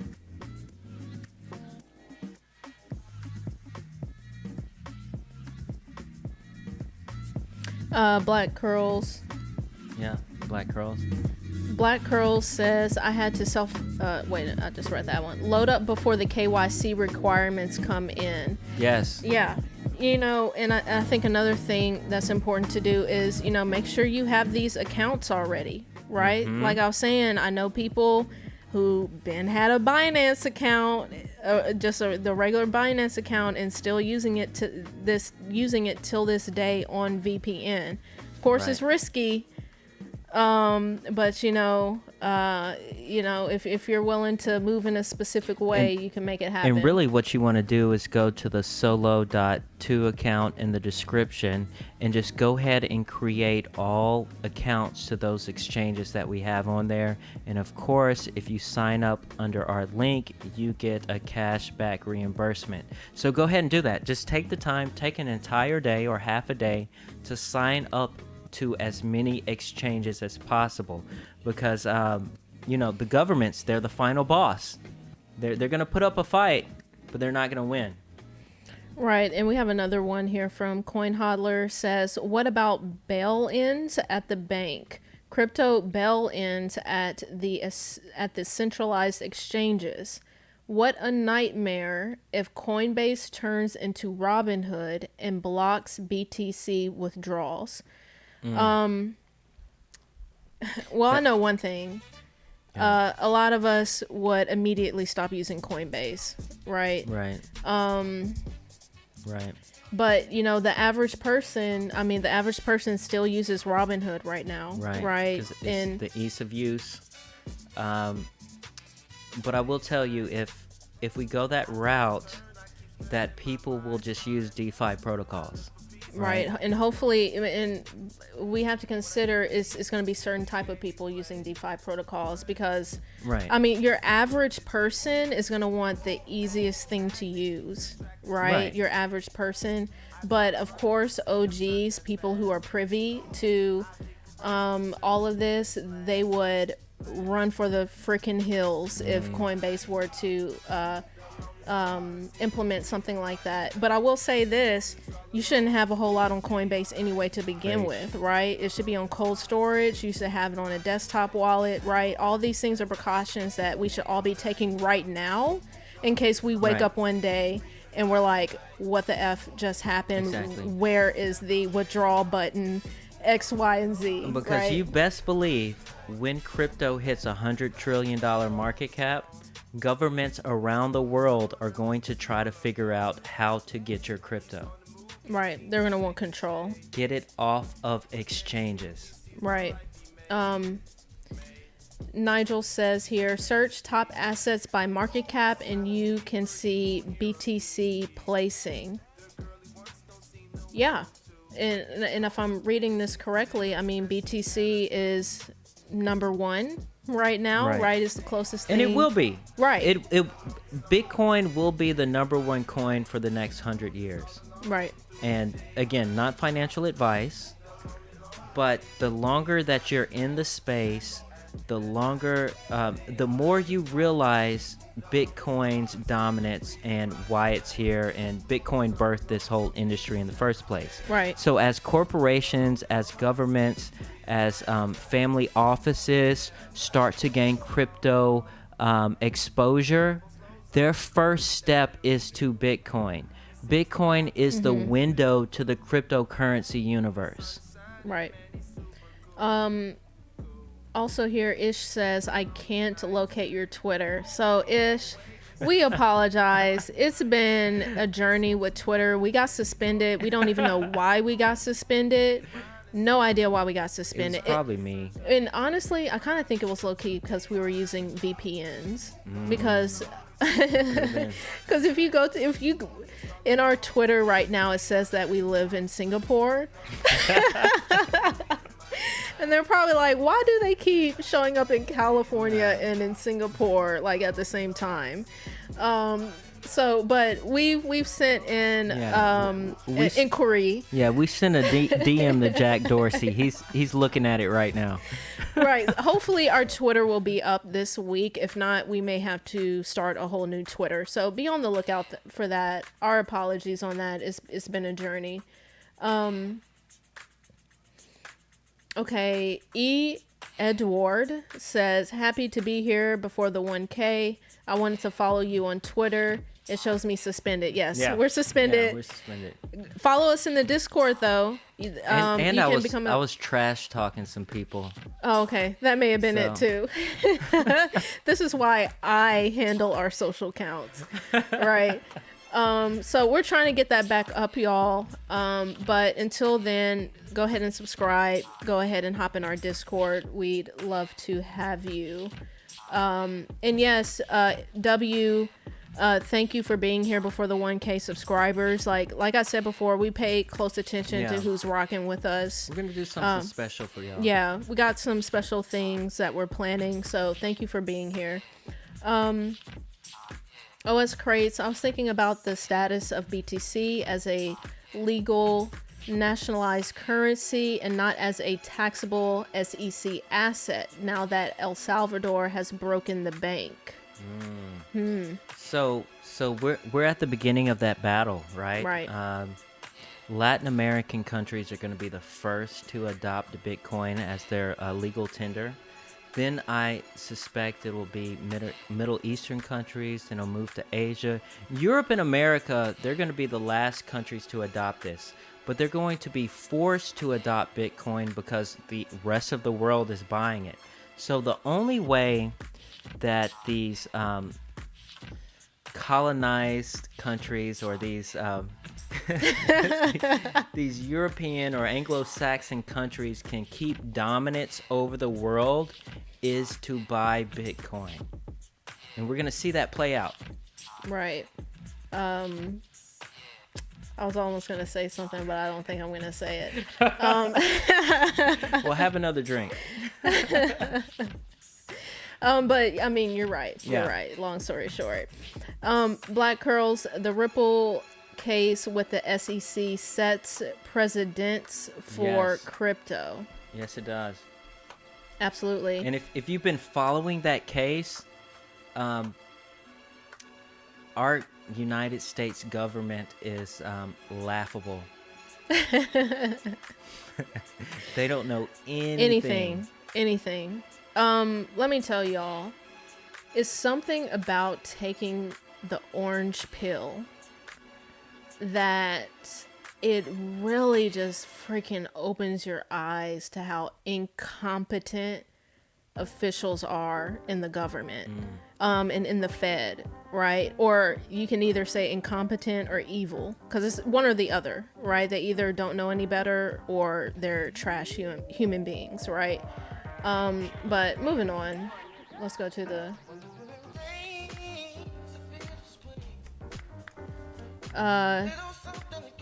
E. Edward says, what do you think about VRA in 1?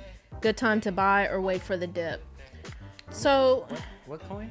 VRA in 1. I don't know. Harmony 1? Harmony 1. Okay. I'm not sure what VRA is.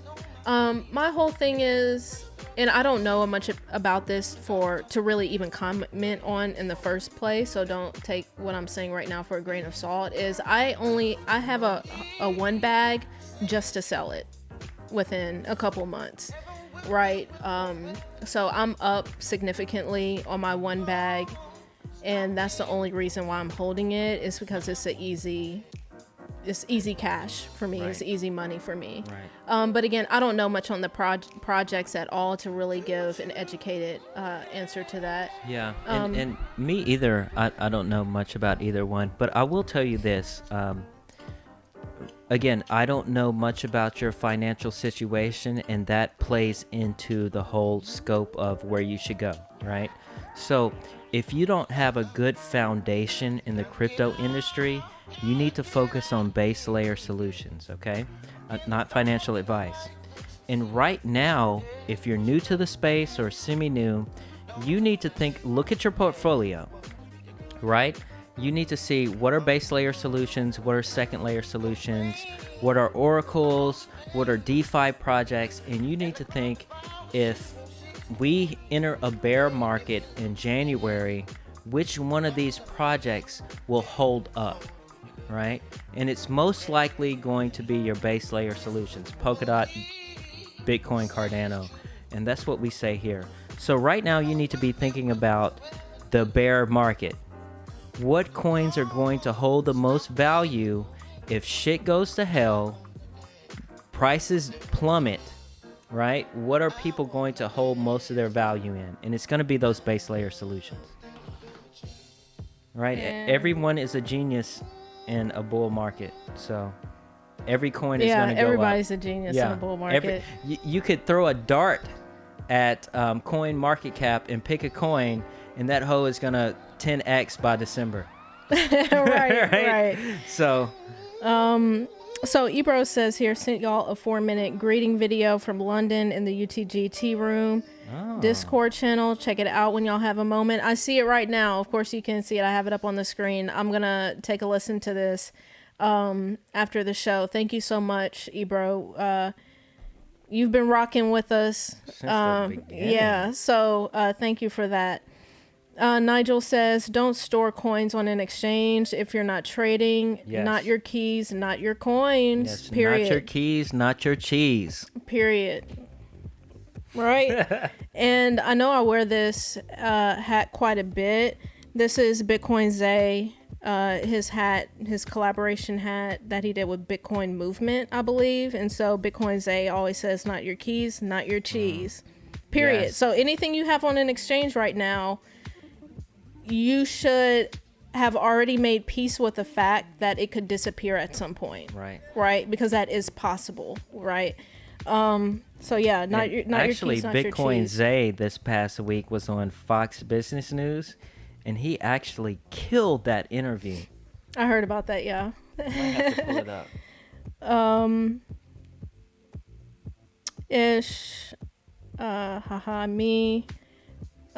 Julian Rodriguez. I think when the DEXs figure out limit orders and stop limit, it'll be the death knell for things like Binance and Coinbase. Yes, well, interesting. I see what you're saying. Well, there's a project doing that right now. That's the FTX. I think the coin is FTT. Is it decentralized though, or is it? I think for the it's most central. part. Is it? Okay. For the most part. Okay, I've heard about it. I've heard about FTX. I don't know much about it. Look up FTX. They're doing something with blockchain and derivatives. Go watch some YouTube videos on that. But there are people working on what you just suggested. And Vosa says here, you guys are pretty cool. Thank you for sharing your knowledge. Thank you, Vo. Thank you. And if you think we're cool enough, then go ahead and subscribe. You dig what I'm saying? Because it keeps us motivated. Yeah. Again, we don't have to be doing this, right? Right. But we do enjoy it. Yeah. We do enjoy it, and we love the community that we're building here. Like, y'all are awesome, and we'll keep reminding you all of that. Crawford Fortune says the U.S. government already owns a lot of BTC. I think so. Interesting. Okay. I think so. We own more than we're putting on. Right. But at the same time, our government officials are so behind the technology. Analog. Like ancient on the tech. A-track player. Yeah.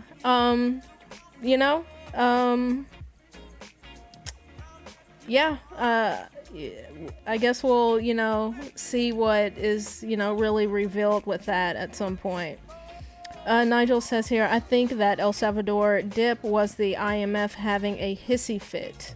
Oh, of course. I've heard a couple conspiracy theories over the dip. I heard one theory that Wells intentionally created the dip to distract from El Salvador hopping on Bitcoin so that officials wouldn't go after El Salvador. Like, I've heard that as a theory. People are coming up with some interesting theories. And let me say this right now. So if you look at Bitcoin or the cryptocurrency industry, Bitcoin in particular, let's just talk about Bitcoin right now. Market makers move the price, okay? Who is a market maker in Bitcoin? It's not retail, right? It's not you, Michelle, or I, right? It's not governments. Governments don't have enough Bitcoin to move the price. It's not MicroStrategy. It's not Tesla. The market makers in Bitcoin are the originators, right? These are the people who have been buying Bitcoin back in 2010, 2011, who have large bags that can actually move the markets. So when you're thinking about why did Bitcoin price dip or why did it skyrocket, it's not corporations, it's not governments, it's not retail. It's the original group of people, the cypherpunks, that bought huge bags of Bitcoin, hundreds of thousands of Bitcoin, that moved the market. So you have to ask, why did the market dump? Why would the originators want it to dump? Why did the market pump? Why did the originators want the market to pump? And as the price is dumping, these market makers are building their longs, right? Because if you look at the chart, it goes up, down, up, down. The market makers are making money off of retail, governments, and corporations right now. So keep that in mind. And if you want to learn more about that aspect and philosophy, go join and subscribe to Trader Reality. Is his YouTube channel. And he lays it out beautifully and perfectly in the market swings day to day, how the market makers are manipulating the market. And the market makers are some nerd behind a computer who has 10,000 Bitcoins, right? It's not Elon Musk. Right. Elon Musk does not make the market turn. Right. Elon Musk only has $1 billion worth of Bitcoin. Yeah, these are people you'll never know their name. You'll never know their identity. Right. Those are the market makers. Right. Kuan says here, one hit 20 cents today. Well, I'm up on my little bag of one. So, again, kind of going back to what you were saying, the best time to buy one was, of course, months ago when it was at 1 cent. But the next best time to buy it was back in like July, June-ish. Because I think in July, it was at 5 or 6 cents. It had dipped back down. So 20 cents, for me personally, I wouldn't buy at these levels, but again, I solely bought a bag to be able to cash out of it. So I don't know a whole lot about the project. I know there are some diehard, Harmony, hodlers out there who would be able to give you much better information on the project, but I bought it as a cash out bag. Money corrupts, absolutely. Coin hodler, financial situation, I'm broke a dot. wait. Financial situation equals I'm broke a dot.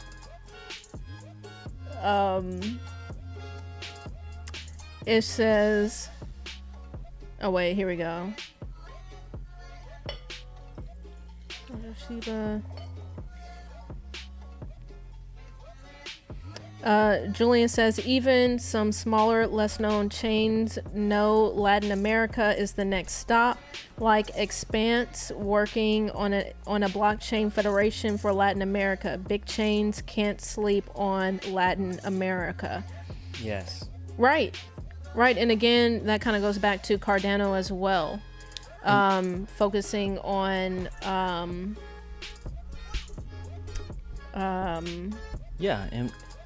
and we talk about this. The people who understand cryptocurrency the most are the people who need it. Correct. Right. So you're going to see this mass wealth transformation. Right. Kuan says Coinbase not going anywhere. Yeah, it's not going anywhere. Black Curls, Coinbase is the golden child of exchanges. Yes, I mean, it's the most well-known exchange. I think we can say that. As far as user base, I don't know user base. Do you know? I think it's the second or third largest exchange. Binance is the number one worldwide. I think Coinbase is second or third. It's up there. Right. So, I think Coinbase is a very recognizable name. But don't sleep on Strike. Right? Jack Mallers, they're going to overtake Coinbase. And I may explain why in a separate episode. Okay. And if you're wanting to get a Strike account, we have a referral link for you in the solo.2 link. In which you should definitely do that so you can save your username. Ebro says FTT Sim. Yes, Bankman Fried. Yep.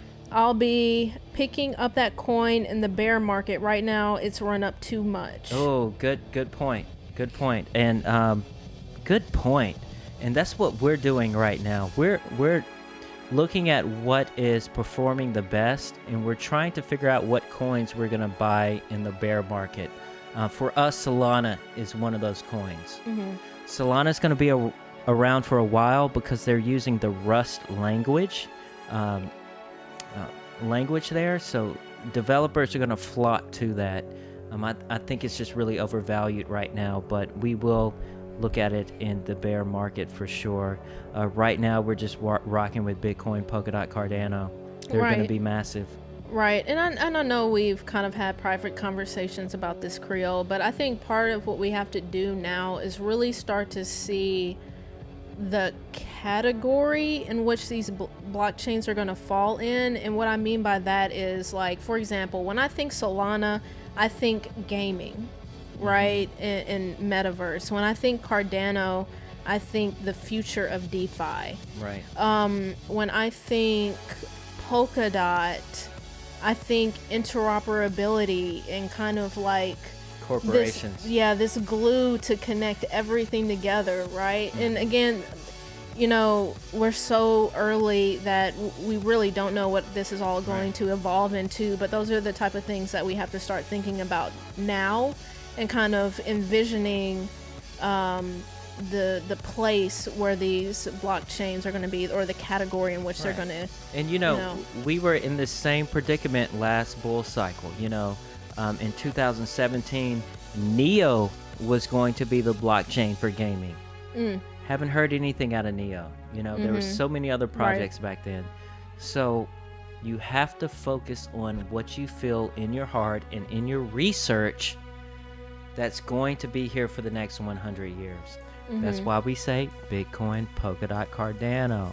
Right. Focus on those right now. Okay. Harry Lime, you would think the American government would take the opposite stance to the Chinese government and support crypto. I think governments are just scared right now. Well, they don't even understand the technology. They don't understand. Yeah, that's a good point. They don't understand the technology, in which, if I can say right here, it really blew my mind because when I first got introduced to cryptocurrency and Bitcoin, I was like, okay, Democrats in the United States, they're going to latch on to this technology before Republicans did. And so happens that actually Republicans have a more affinity to Bitcoin and crypto than Democrats right now. So that kind of threw me for a loop. Right. I don't know. The Democrats have really surprised me on their stance. Elizabeth Warren, I don't know what's going on with my girl there, but it's just been tragic, some of her responses to the crypto space. I just played y'all a clip this past Friday, the House Democrats saying that we can print as much money as we need to spend, we'll never go bankrupt, like wild stuff. Our government is telling you the Fed is going to continue to print money into infinity. They've literally said it. It can't be more. Both it parties. Cannot be more clear. Both parties. It literally cannot be more clear, y'all. It's not a conspiracy. It's not reading between the lines. None of that. It is literally plain as day. They have literally said the words. So, okay, let's move on from that.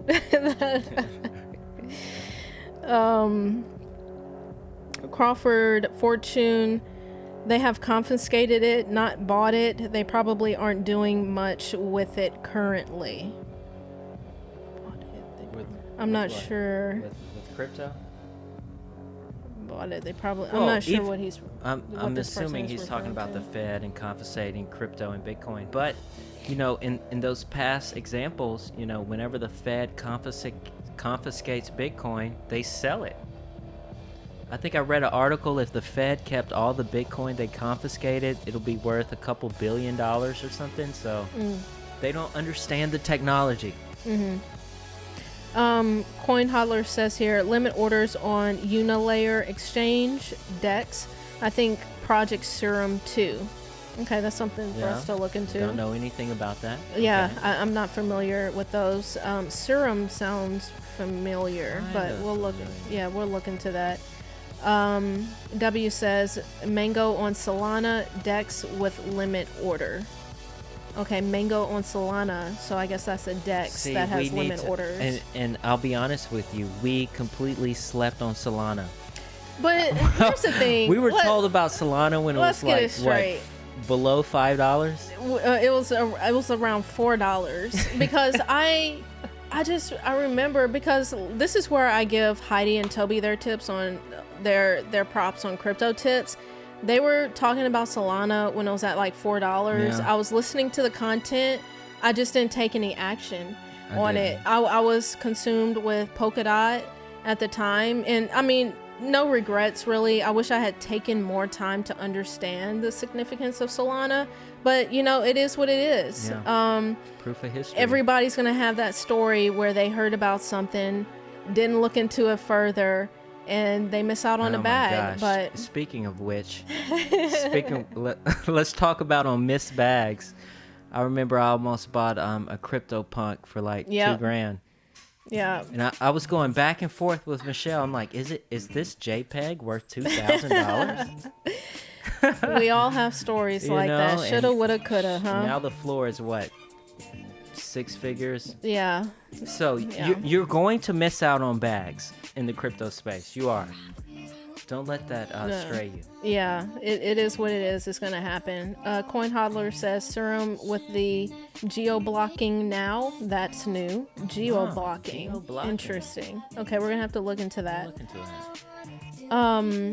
Crawford Fortune says Elon probably has twice that. He admitted SpaceX owns BTC and that he personally owns BTC. Yeah. So first we have to ask ourselves how, I hope this doesn't sound bad, how really smart is Elon Musk? And I'm not going to go into his past history, but you know, a lot of the wealth he has amassed has been from buying other companies, right? And he grew up affluent, South Africa. His parents had some questionable business dealings, so I think he kind of failed up, but he is smart. I do think he has a lot to give humanity. But when it comes to Bitcoin and cryptocurrency, you have to let go of your ego. In order to be successful in the cryptocurrency industry, you have to admit that you don't know it all. And I think a lot of billionaires right now aren't to that point. And that's why you're going to see a lot of billionaires get left behind. If you're listening to this podcast, you are front-running billionaires, right? You know about this more deeply than probably Elon Musk does at this point. Because in order to be successful in Bitcoin, you have to let go of your ego, right? El Salvador let go of their ego. Other Latin American countries let go of their ego, right? So. Yeah. Yeah, and I think something that's important to think about here, like OG Bitcoin holders, they have so much Bitcoin that is probably not even something that we can comprehend, right? So and what I mean by that, I know we hear like Michael Saylor buying Bitcoin and Elon buying Bitcoin and, you know, and this, that, and the other, but these people, these cats who have been here since 2011, 2012, if they didn't sell, right, they have so much Bitcoin, y'all. Yes. Like, it's... If you don't know who Trace Mayer is, you need to go listen to all of his interviews on YouTube right now. Trace Mayer understood the significance of Bitcoin back when it was created. So people like that who understood that Bitcoin is going to take over the financial system globally, they did not sell. Yeah, even Max and Stacy. Yes. Like, come on. And we actually met Max and Stacy not too long ago. They are fucking awesome. Bitcoin maximalists, of course. But if you came in that early, of course, you have no reason to be a Bitcoin maximalist, but to be a Bitcoin maximalist. Yeah. W says, thanks for the channel Traders Reality. I'm going to look at it. Oh, it's so good. I'm from France. I learn a lot with you now. Thanks. Awesome. Yes. W. And, you know, we may put a video out of all of the best YouTube content creators that we follow, because there's a lot of popular people out right now that aren't the best, but definitely follow Traders Reality. I mean, I've been trying to trade for several years, and he just made it click for me. So he is the best trader YouTube channel out there, hands down. Traders Reality. Okay. Yeah, I was like, I thought you... Yeah, I filled you up. Okay, thank you. Kuhn says, Matic and Algo in the bear market. So I assume, Kuhn, you're saying that you're gonna possibly buy Matic and Algo in the bear market. You know, Algo has been hot recently. Of course, we know Matic was just on a... Let me tell y'all about Matic, y'all. And I'm gonna shout out oh my gosh. Oh, Matic? Oh boy, who was talking about Matic when it was like below a cent. I can't remember. I mean, and you have any comments on Matic or Algo? Funny story about Matic. I accidentally bought a bag of Matic on my crypto.com app. I think it was at like 15 cents. Yeah. And I just didn't sell it. I'm still holding on to it. Yeah, don't buy crypto when you are intoxicated. Because buy it when you're intoxicated, because you're up right now right. on Matic. Because you may buy the wrong ticker. Oh, why am I blanking right now? It's been a long day. I'm not very bullish on any type of Ethereum project right now, because even if you use Matic, and I use Polygon every day, right? I use Ethereum every day making transactions. Even if you use Polygon, you have to use a smart contract to get your ERC20 token to the Polygon layer. So you still have to pay that Ethereum network fee. Yeah, so I want to give a shout out to Bullzilla. Oh, Bullzilla. He was talking about Matic a year ago, like something crazy. And it was, at that point, it was hovering around, when I was listening to his content, it was hovering around 1 cent or right below a cent. I kept hearing he kept talking about Matic, yo. Bullzilla will make you buy some crypto. Homie kept talking about Matic, and I slept on it, yo. Yeah, go follow Bullzilla, Bulliza. He's been in the space for quite some time. I will tell you that he shills a lot of altcoins, low cap coins. So you really have to do your research in order to figure out which one you want to invest in. Yeah. But he has had some winners. He's had some winners, and they've been big winners. He also put me on, well, actually, I think I bought Harmony 1 before he started talking about it, but he was putting people on Harmony 1. But y'all, when I tell you, ooh, that's one. I hate that I missed out on Matic more than I did do Solana, because he kept talking about Matic, man. All right, let's see what else is going on in this chat. And again, you know, no one YouTuber knows it all. No. Right? We're all a community. We all feed off of each other. So definitely listen to as much content as possible.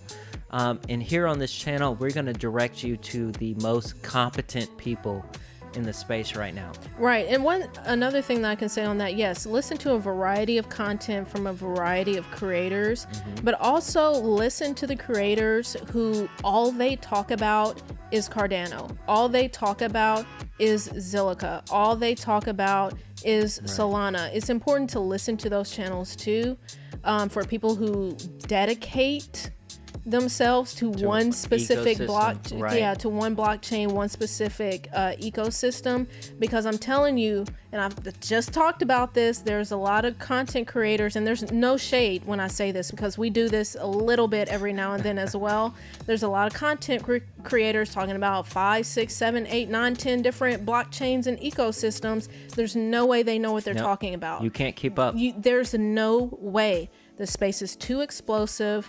Is too the progress is too rampant, and the innovation is too explosive for people to keep up with multiple different ecosystems. Right. Okay.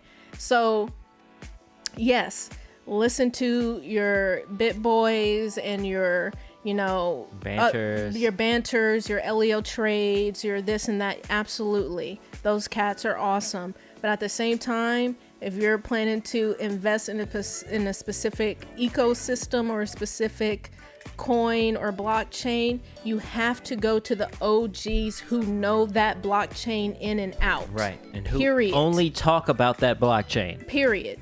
Because I'm telling you, there's a lot of people who are talking about this, that, or the other blockchain, and they have no idea what they're talking about. And we have experienced that with Cardano, right?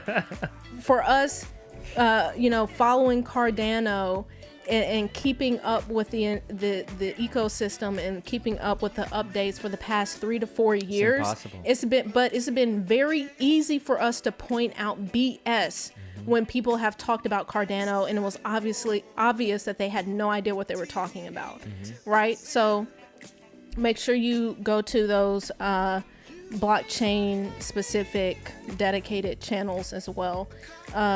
Going forward here, Crawford Fortune, that's the beauty of the whole industry. It has the capability to change and evolve. The ones that can adapt and change the fastest will do the best. Exactly. You can't get hung up on one project, right?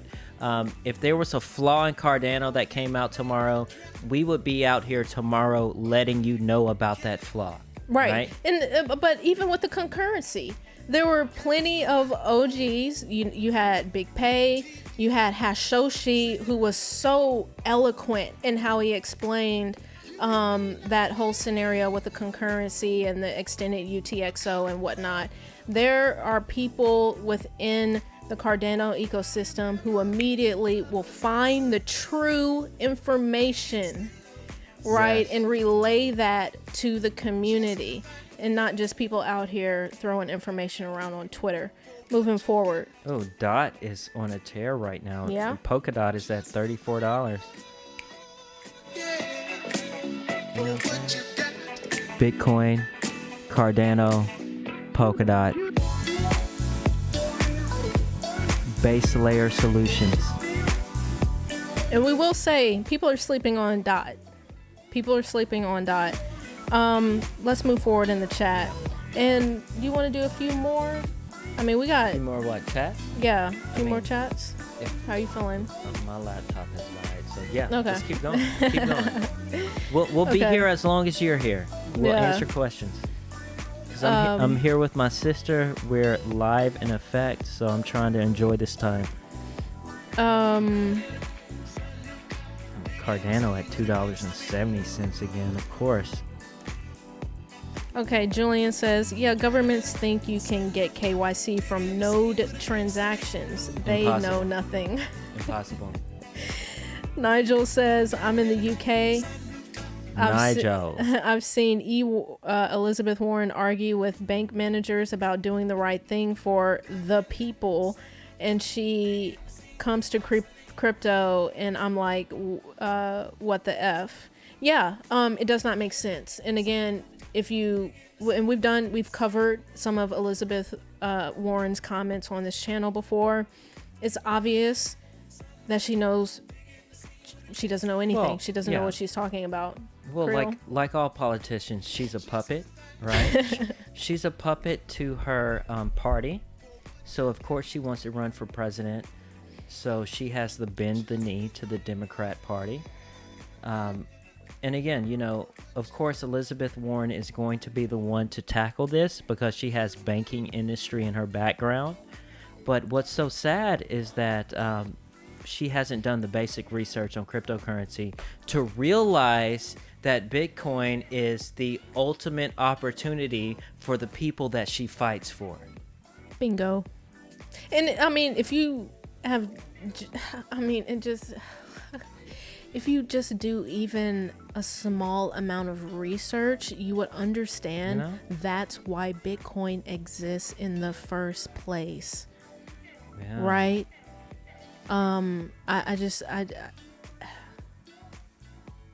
Dr. Crypto is in the chat. He just texted me. What's up, Dr. Crypto? You a little late, fam. Where you been? We were talking about you earlier. Okay, what's next? Crawford Fortune, crypto isn't like Pokemon. You can't catch them all. Exactly. Correct. You can't catch it all. You want some yourself? Nigel said, I'm doing this to get into mining. Oh, okay. Nigel. Okay, so Nigel, if you want to get into mining, Dr. Crypto is in the chat. He knows a thing or two. If you join the Discord, he will talk you through it. Of course, in my experience, if I just would have bought the coin instead of mining it, I would have come out better in the long run. But Dr. Crypto has something very special going on right now, and he is making bank.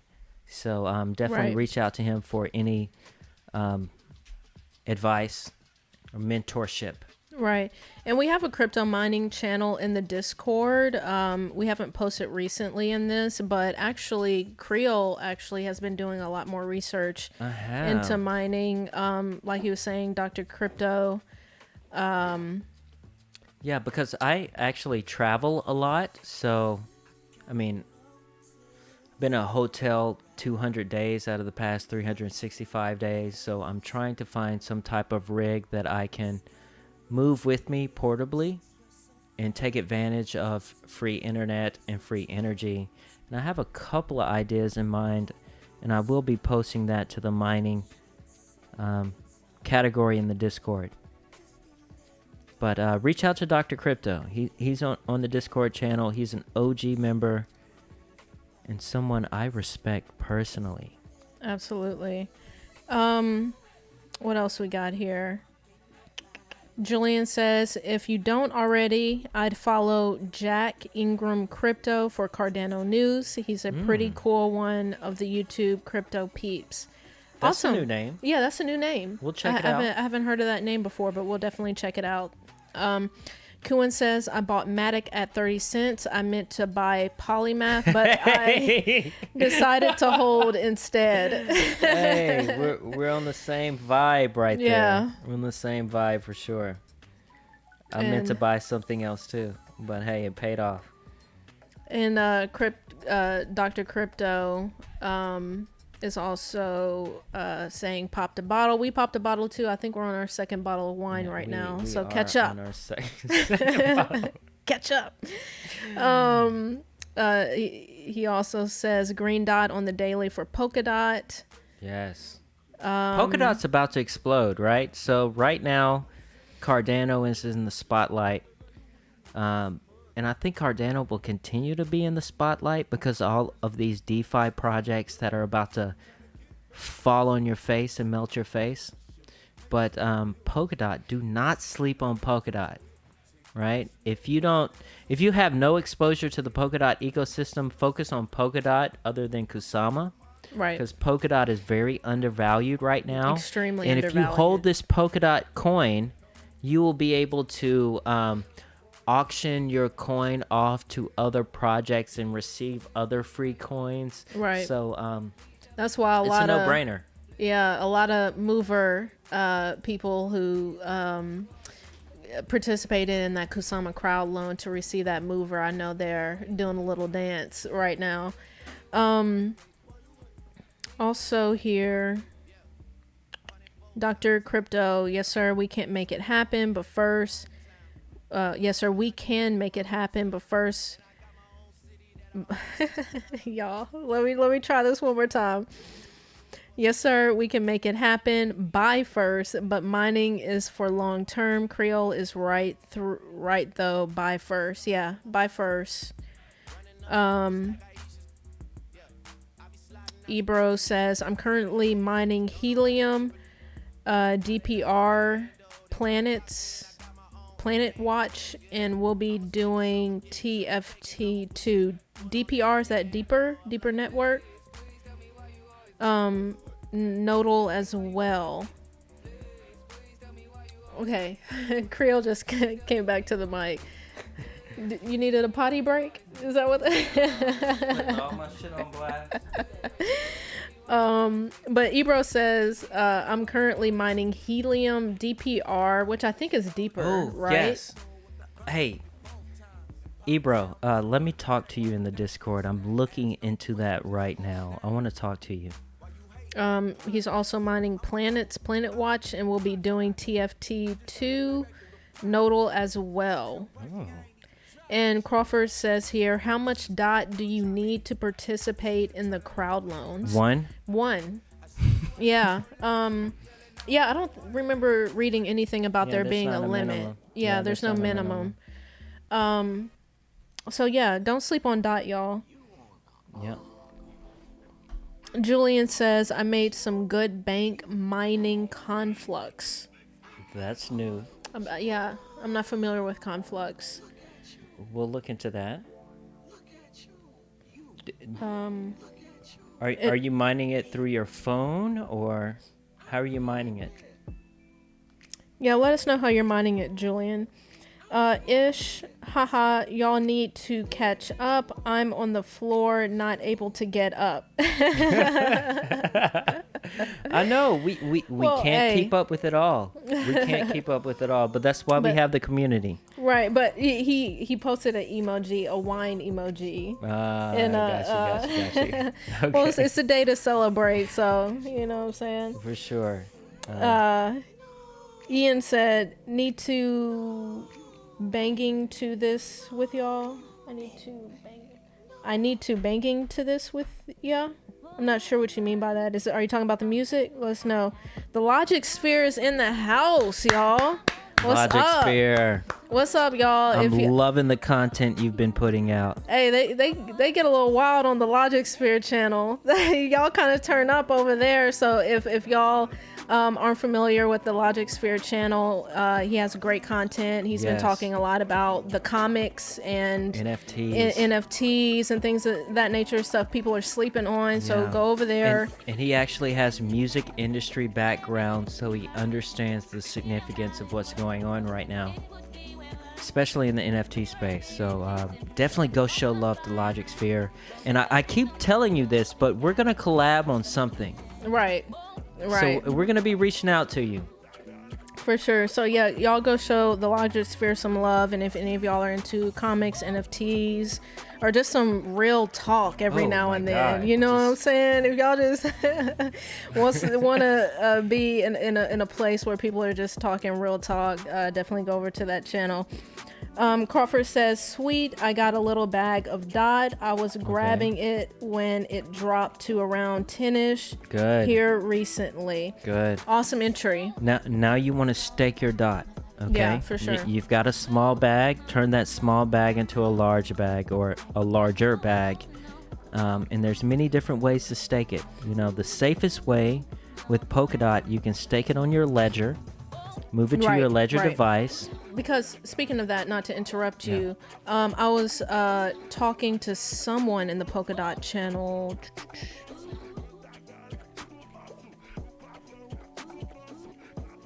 Turn my jams up. Yeah, let me turn it up for you.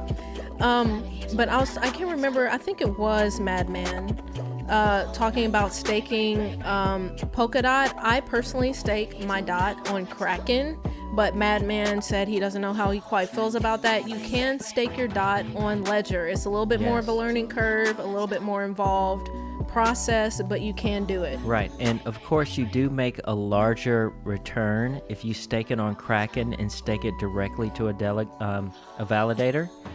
But if you want to move your dot around quickly, I suggest Kraken because you can stake it for 12% interest. You get paid out twice a week, and you can move your coins accordingly instantly. Now, if you stake it on your Ledger device, I believe there's a 28-day unbonding curve. So if you want to move your coins off of the validator, it would take 28 days in order to do that. I was just looking at our meme page. Okay.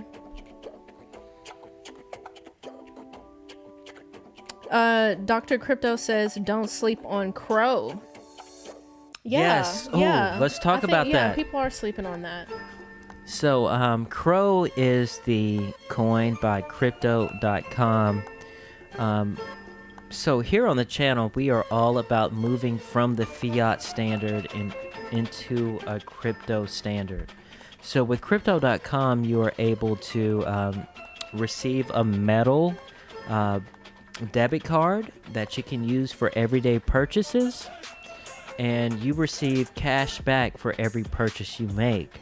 So the cash back you receive is the CRO token, and it's actually up quite a bit right now. I think the CRO token is 18 cents.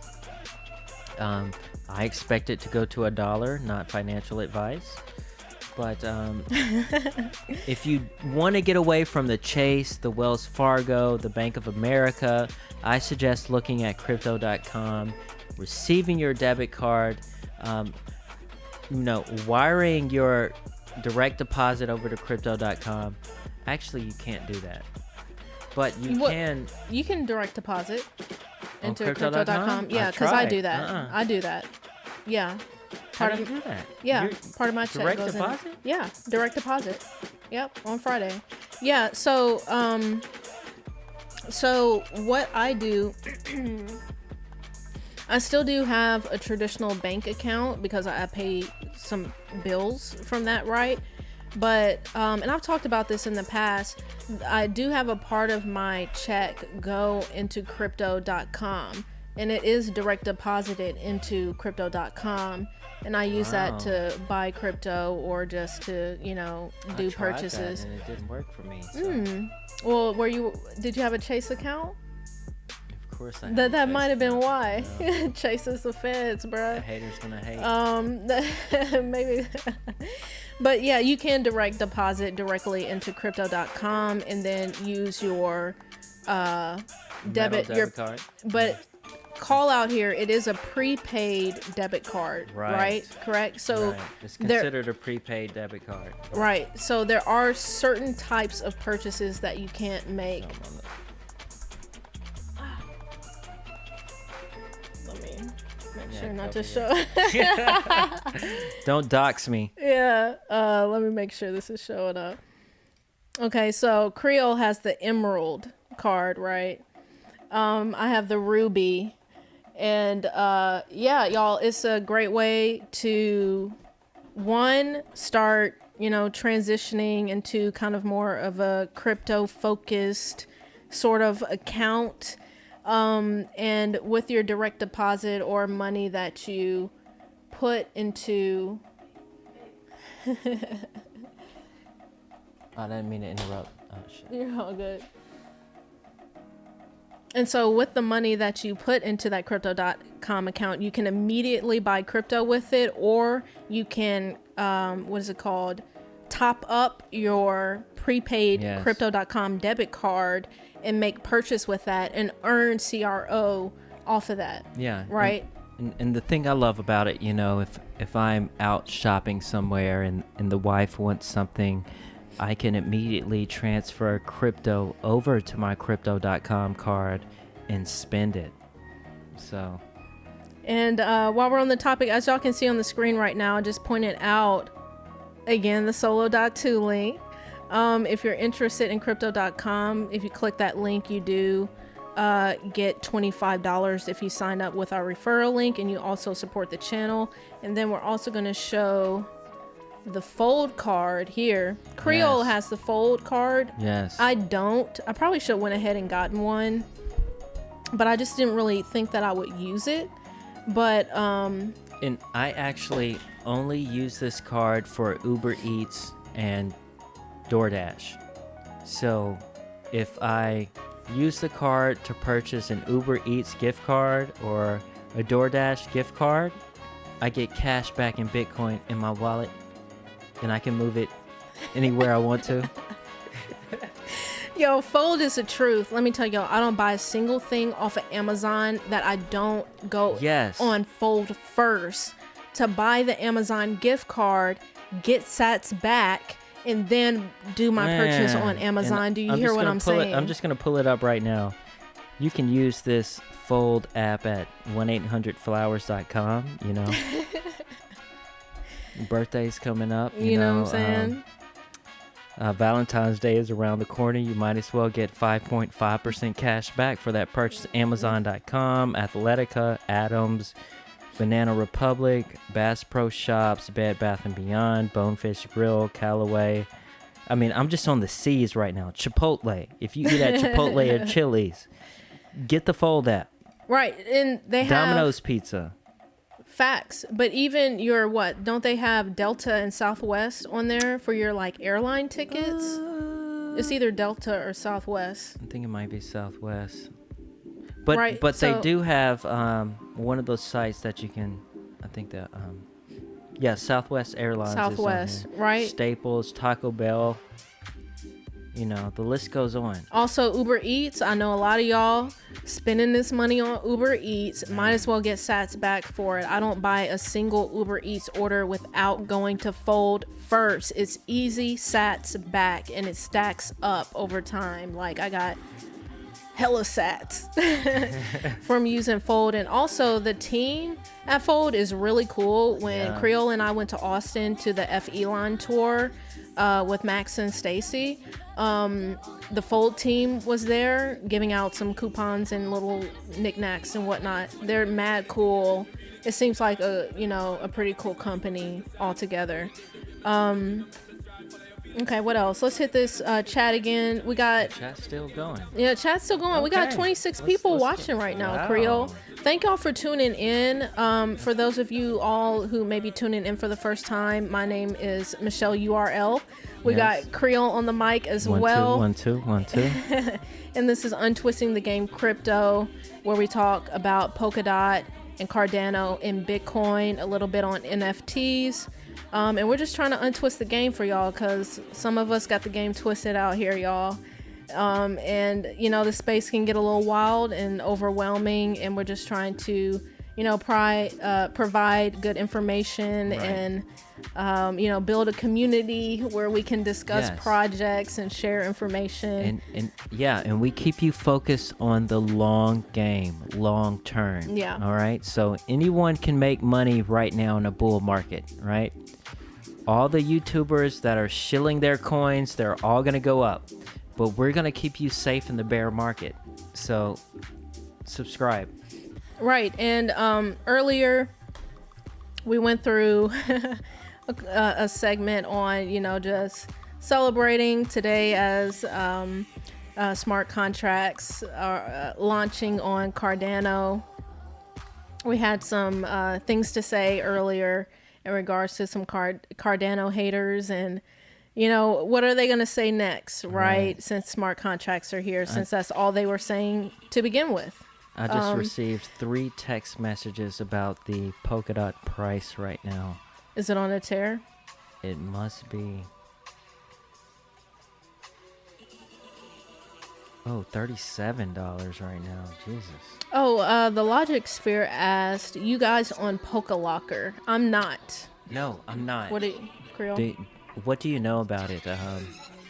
I did not look into it, so yeah, I can't didn't speak either. on that. Dr. Crypto, items on Cardano City to be able to be traded between units. 303 left available in round 19. 100 ADA a pool. Yes. And as I said earlier, I'm planning to do a follow-up video on Cardano City. I know there's been a lot of conversation and things and whatnot. So I will be giving my perspective on all of that at some point. But you know, speaking of the metaverse, one thing I hate to use the word disappointed, but one thing that's lacking in the Cardano ecosystem, and correct me if I'm wrong in the comments, I don't see any type of virtual reality or metaverse really in the Cardano ecosystem. Right.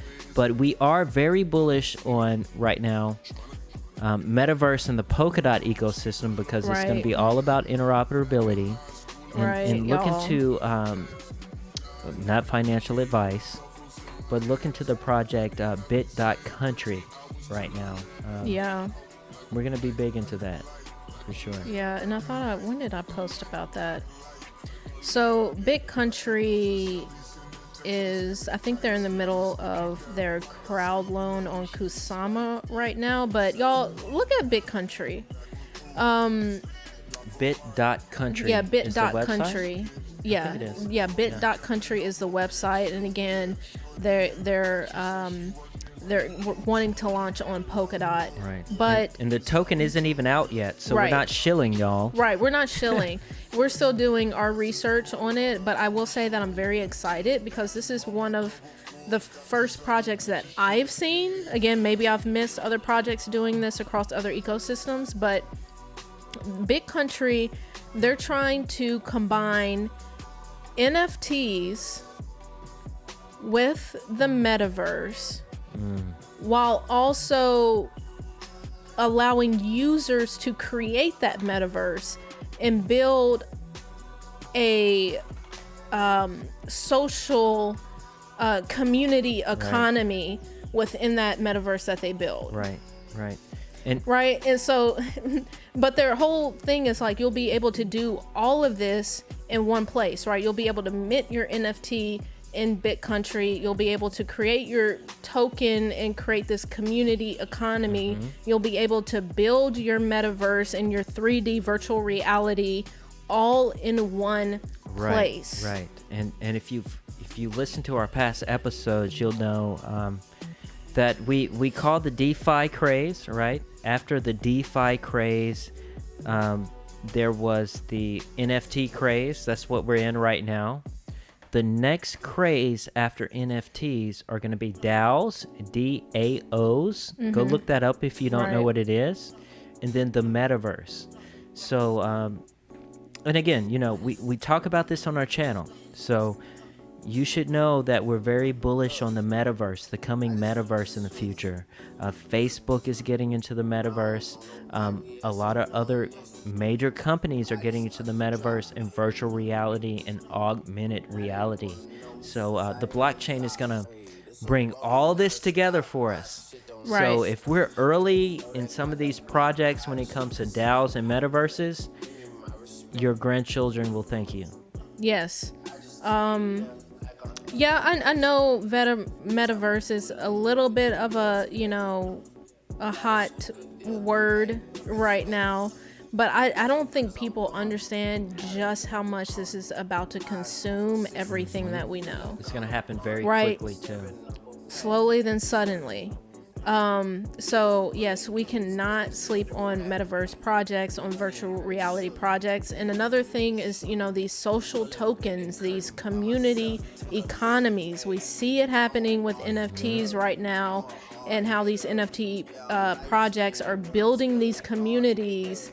And, there's an economy within those communities, right? That's a whole nother super interesting topic that I feel people are sleeping on right now, but I see it slowly just it's a parallel economy right now. Right, parallel economies. Yep. What else? Let's hit this chat again.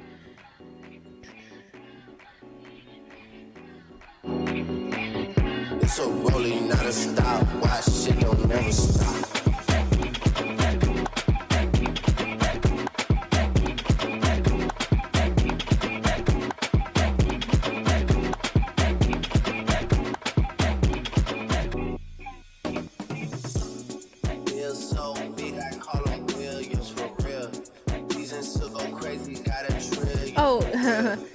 Dr. Crypto said, use your Fold app to buy miners off Amazon, and he has the emoji with the face exploding.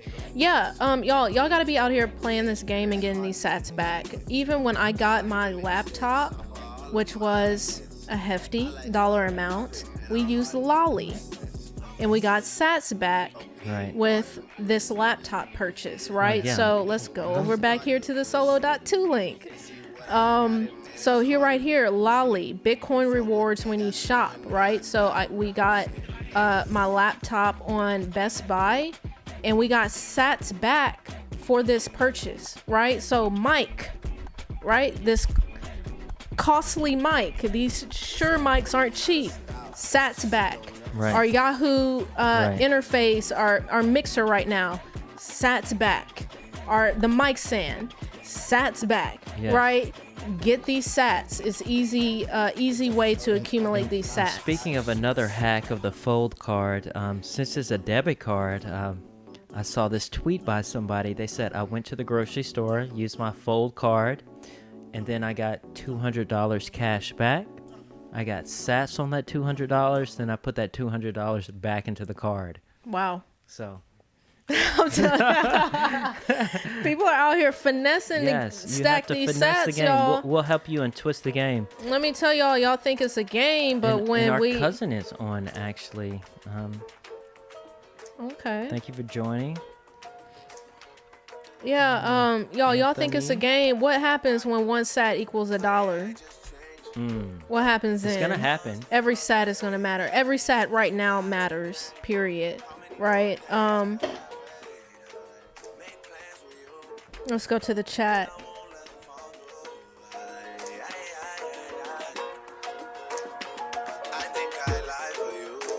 Ebro, when you say you went with Max and Stacy, do you actually know them personally? And if so, from where, how? No, okay, we don't know them personally. We met them at the event. When I said that, I meant that it was their event, the F. Elon tour. Yeah. But we did get to go meet them both. Yeah. But if you ask Stacy and Max, who is Michelle and Creole, they probably wouldn't know. Yeah, they wouldn't know. But we got a chance to meet them. Super cool people from our encounter with them. Like I said, and if you go back on our channel, I did a video that recapped the F. Elon tour in Austin, Texas. It was a good time. It was a really good time.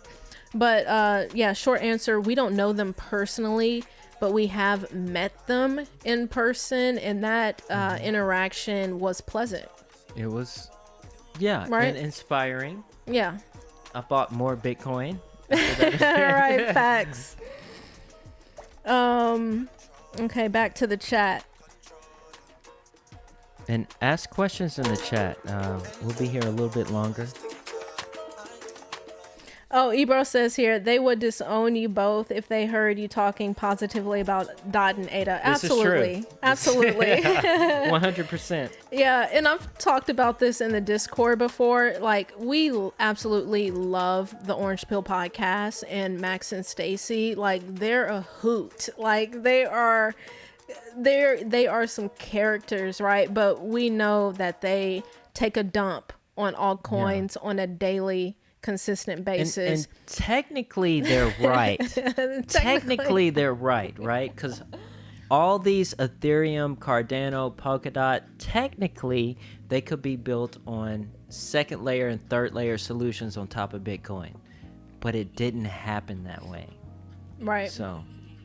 Right. And again, it just goes back to what we were saying earlier. You can have a difference of opinion with somebody. You can be throwing shade with somebody and talking trash with somebody, but you can still respect their viewpoint at the same time. But yeah, Max, my whole thing with Max and Stacy, they're OGs. Like, they've been preaching the Bitcoin gospel since it was a gospel, right? I mean, go back into YouTube. The receipts are there. So if anybody has a right to trash ADA or ETH or DOT or anything else, is them. Yeah, they've earned it. I remember watching an episode. Oh my gosh, I think it was the Max Kaiser show. Bitcoin hit $4.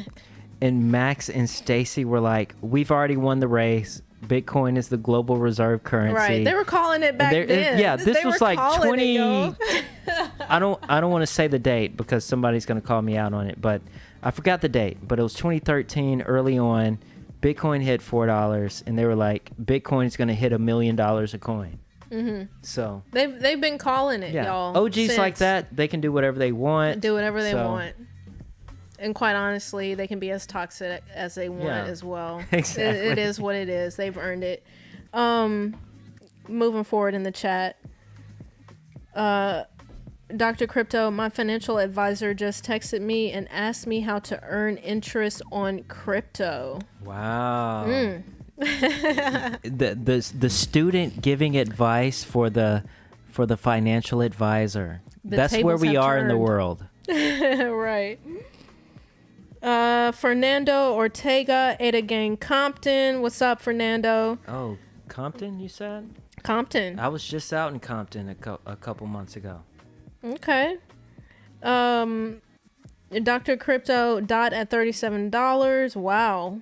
That's a nice little run up. Lakers 24. Yeah. FUC Clippers. Ada Gang, Long Beach, California. Yeah, we got some California folks on the chat. Somebody said Long Beach? Yeah, Long Beach. I lived in Long Beach for several years. I met my wife in Long Beach. We fell in love in Long Beach. Long Beach is my city. Yeah, Long Beach, Compton. What's up? West Coast. DH Spolo, you guys should buy Solana. Oh my gosh, I know we should, but we knew about Solana when it was in the low single digits, so it just hurts my ego to buy it at what is it, 180 right now? Yeah, something like that. I can't do that to myself. I don't know if I can do it, y'all. I'll buy Solana when the market crashes.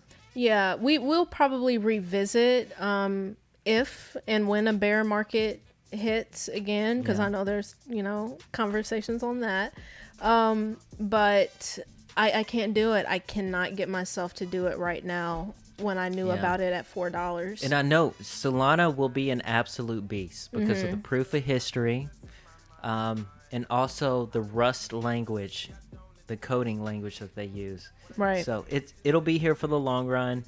I'm kind of skeptical on the amount of nodes they have and how much it costs to run a node, but the speed is the truth. The speed is there. I'll give you that.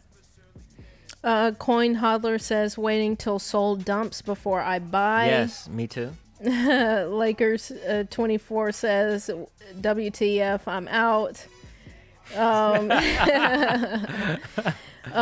W says, got it, I'm okay. Anthony Drummer in the chat. Yeah. Every time I pay my electric and Spectrum bills, I use my Fold card. Wow. Amen. Facts. Smart. Charles White says, what's up? ADA will be more than $5 come October. We'll see. We'll see. I mean, I don't think that's looking that way. Yeah. We don't do price predictions here, but ADA will be $5 within your lifetime. ADA will be $100 within your lifetime. Right. And the Logic Sphere says, what's the latest on ADA launch?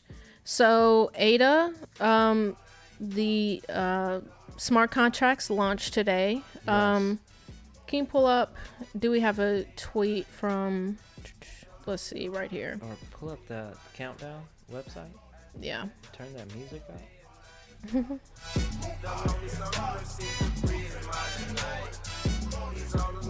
Okay, yeah, and IOHK, they had a live stream earlier,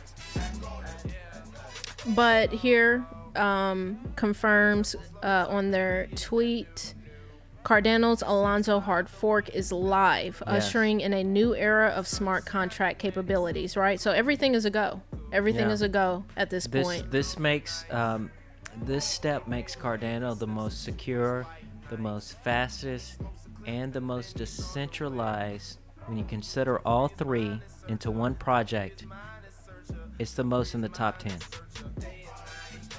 So, as we've said before, pay attention to this ecosystem over the next 1 to 2 months. We'll be seeing a lot of projects launch with the smart contracts, and don't sleep on the space. Ebro, you say that technically all altcoins can be built on BTC. Yes. But whilst they may be true technologically, stack-wise, that isn't possible because there isn't enough governance in the protocol. You're right, Ebro. So that's actually a not a bug, but a, what's that quote? Feature. A feature. So the Bitcoin protocol and the Bitcoin Foundation move slowly for a reason, because humanity, we only have one shot to completely remove government and money, right? And Bitcoin is that only shot.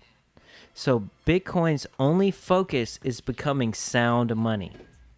So yes, the governance on the Bitcoin protocol is slow, and that's for a purpose. But technically, all these other 8,000 altcoins could be built on top of the Bitcoin protocol. But Bitcoin moves very slowly as far as upgrades and as far as layer 2, layer 3 solutions, to where, and Charles has said this before, to where I can't wait on, Bitcoin to approve my proposal. I'm going to make my own completely new blockchain. So, yes, you are right. But that's a feature of Bitcoin, not a bug. We want Bitcoin to be slow as far as upgrades, because Bitcoin is the only chance we have to remove state from money. Ebro says here, a block size disagreement led to a fork. Yes. And something as simple as a block size. Mm-hmm. Super Kill says CT. I'm not sure what that means. Super Kill. CT crypto Twitter. CT. I'm not sure. Charles says North Carolina. Not sure what you mean. Oh, you're from North Carolina? Is that what that means? Hello for what part? To North Carolina. The Logic Sphere. So many new opportunities. Solana is gone already. Well, I will say this, in regards to Solana. What's the market cap of Solana right now? I don't know, but I know it's what, 4th right now? Is it? 4th, 5th? Did it flip Ripple? Yeah, it flipped Ripple. Or XRP. You know.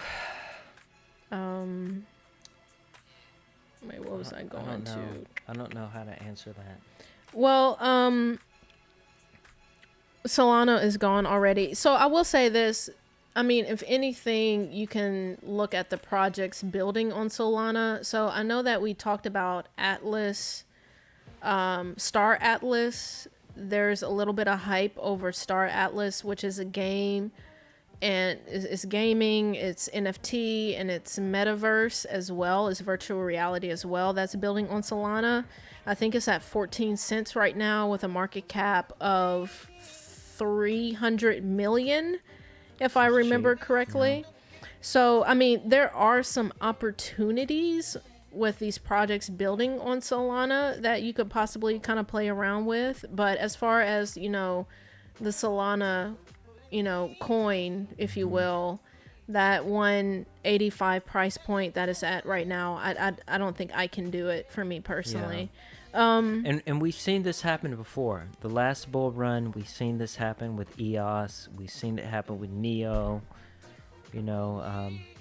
These coins are going to penetrate the top 10, but will they stay there? That's the question. I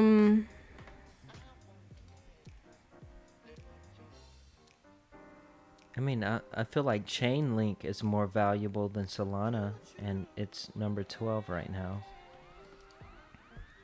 So yeah, looking at Star Atlas right now, that's building on Solana. Algorand is at $2.50. Wow, yes, it's acting crazy. Damn, I just sold some Algorand too. So it's 13 cents right now, market cap of almost 300 million. So I mean, you could, if there's something you look at it. I looked at it. It seems like something interesting. Wow. The trailer that they have, the website and everything that they have for Star Atlas looks impressive. The leadership team did too.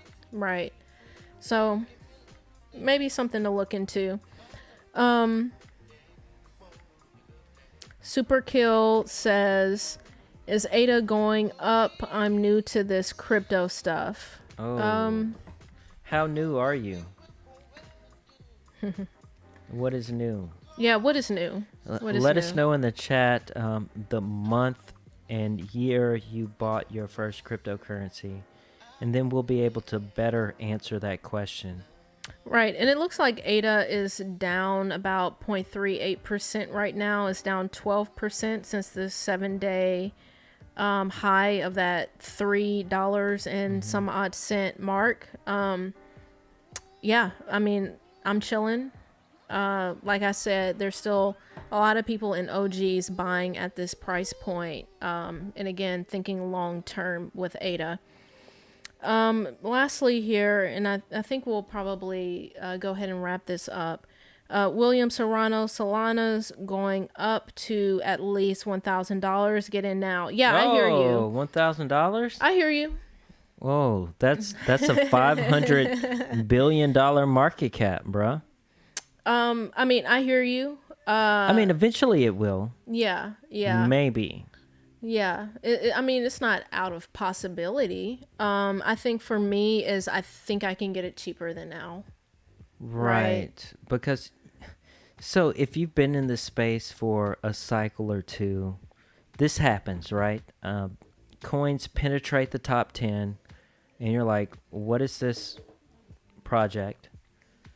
And then you just wait for it to fall back to reality. So from the limited research I've done, Solana is a good project, no doubt. Will it be in the top 10 for the next 5 to 10 years? That's the question you have us. That's the question you have to ask yourself. Does it have the governance? Does it have the decentralization? Does it have 1,000 or more nodes spread across the entire world? We'll find out.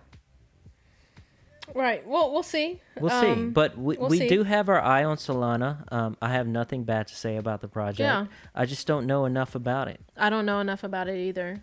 But $1,000 Solana means it's more than the Ethereum market cap right now. And I don't see that happening anytime soon.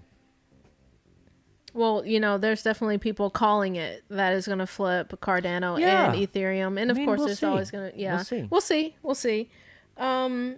Anthony Drummer says FOMO is real. It definitely is. FOMO is real.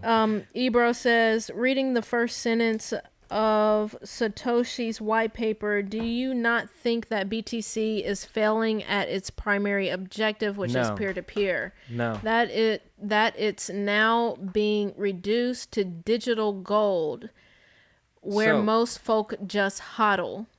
So no. And I'll kind of explain why. Most people are hodling right now because we haven't even met what it is capable of. Okay? Once Bitcoin reaches a point to where it's not volatile, that's when you're going to see people spend their Bitcoin. And really, right now, you already see people spending their Bitcoin, right? In El Salvador, they're spending their Bitcoin. I spend my Bitcoin when I buy it, because Bitcoin is more readily acceptable on the internet platforms than every other cryptocurrency right now. So you have to ask yourself, where is the industry going, right? Who is the leader of the industry? And let's say this too. If you go back into the chat rooms with, what's his name? He passed away and he had that condition. Hal Finney? Yeah, Hal Finney. I can't remember exactly who it was, but they were talking about this in 2011, right? They already knew that they had already saw this kind of unfolding how it is, right? So yes, in the white paper, that original intention may have been peer-to-peer transactions, but if you go back into the forums back in 2011, they were already having discussions of how this was going to evolve, right, to where it was going to have a multi-purpose or different purpose other than peer-to-peer. Right. And if you want to learn more about those forum discussions, I did a video about the top 10, 20 books on Bitcoin. There are several books out there that chronicleize the entire Bitcoin movement in birth. But I will tell you this, Ebro, who asked this question.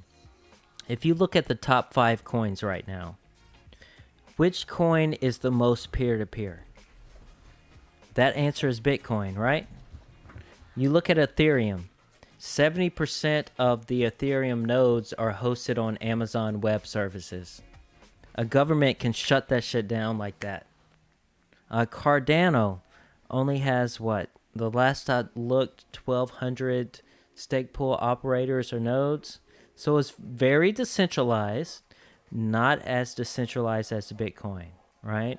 USDT, number 4, Tether. Tether's under a lot of heat right now from governments around the world. They could possibly shut Tether down. BNB, Binance is under regulatory scrutiny right now, right? Number 6 is XRP. XRP is being hit by the SEC right now, right? So we look at number 7, Solana.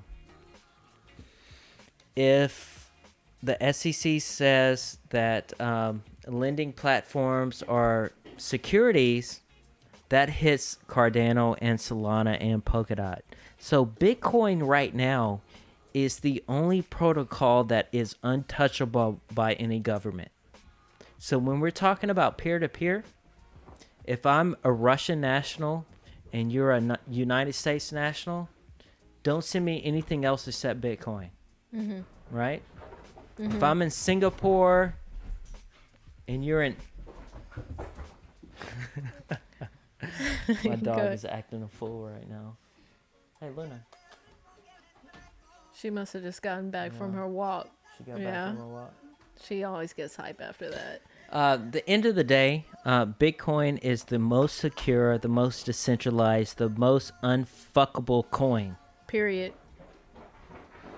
That should be your base layer investment, not financial advice. So Ebro also says, I understand the long-term vision of BTC and its rebellion against the system, right? But BTC is, it's not just about first mover advantage, right? It's about the protocol and the governance. Bitcoin cannot be changed unless 51% of the nodes agree on a change. And since you just brought that up, let me skip down to Nigel's comment. Okay. The thing holding BTC back is its community when it comes to voting what updates to use. It took them ages to get Taproot through. Okay. You're right. You're correct on that, but that is not a bug. That is a feature. Right. If you want a digital currency to last as long as gold, it cannot change the base protocol. All these other coins in the top 10 are easier to change the base protocol than Bitcoin.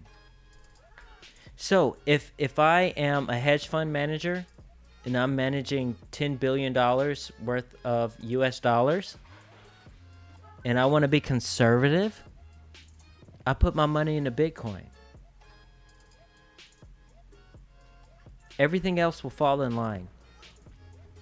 But you need to understand right now, and the longer you're in this space, and the longer you realize that Bitcoin is the cornerstone.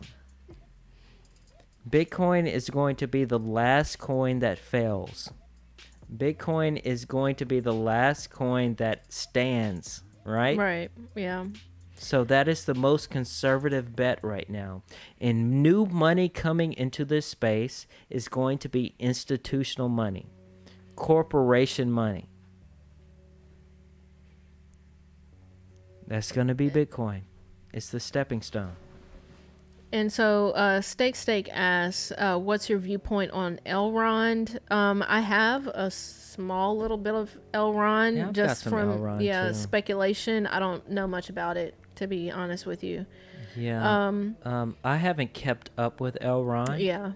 But when I did research it back in the day, it was enough to make me invest in it. Right. But again, this year we are in a bear market. A bull market. So everything is going to go up. I mean, Elrond is up, almost 2,000% this year? William Serrano says, don't always look at market cap, look at the network effect and use case. For sure. So I'll kind of argue with you on that. There is no network effect. The only coin that has network effect right now is Bitcoin. Right, and I think he's talking about Solana, but yeah, okay. Continue. Okay. Yeah, but continue. So if you and Google this, don't listen to me, do your own research.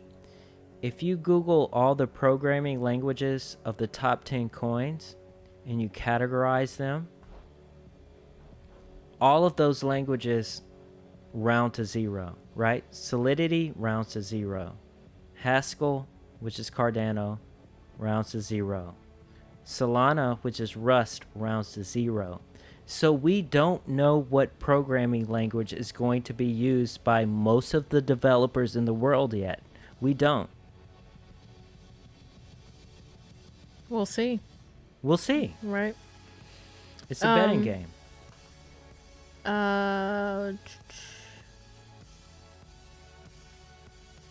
Ebro says a lot of cyberpunks and OGs have been left disappointed by BTC because it's aiming for institutional adoption, where the whole reason for it was to exclude these fookers.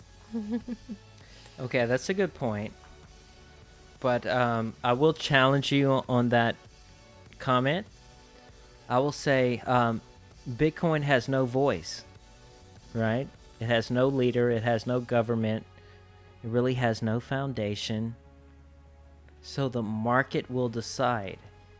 And right now the market is deciding the most decentralized coin. And the market will continue to decide that. Ebro says BTC is a ledger that governments can use against the people. These OG cypherpunks are now looking at coins like Pirate Chain and Monero because they don't want government overseeing everything they do. So again, all those coins you just mentioned could be built on top of the Bitcoin protocol as a second layer solution.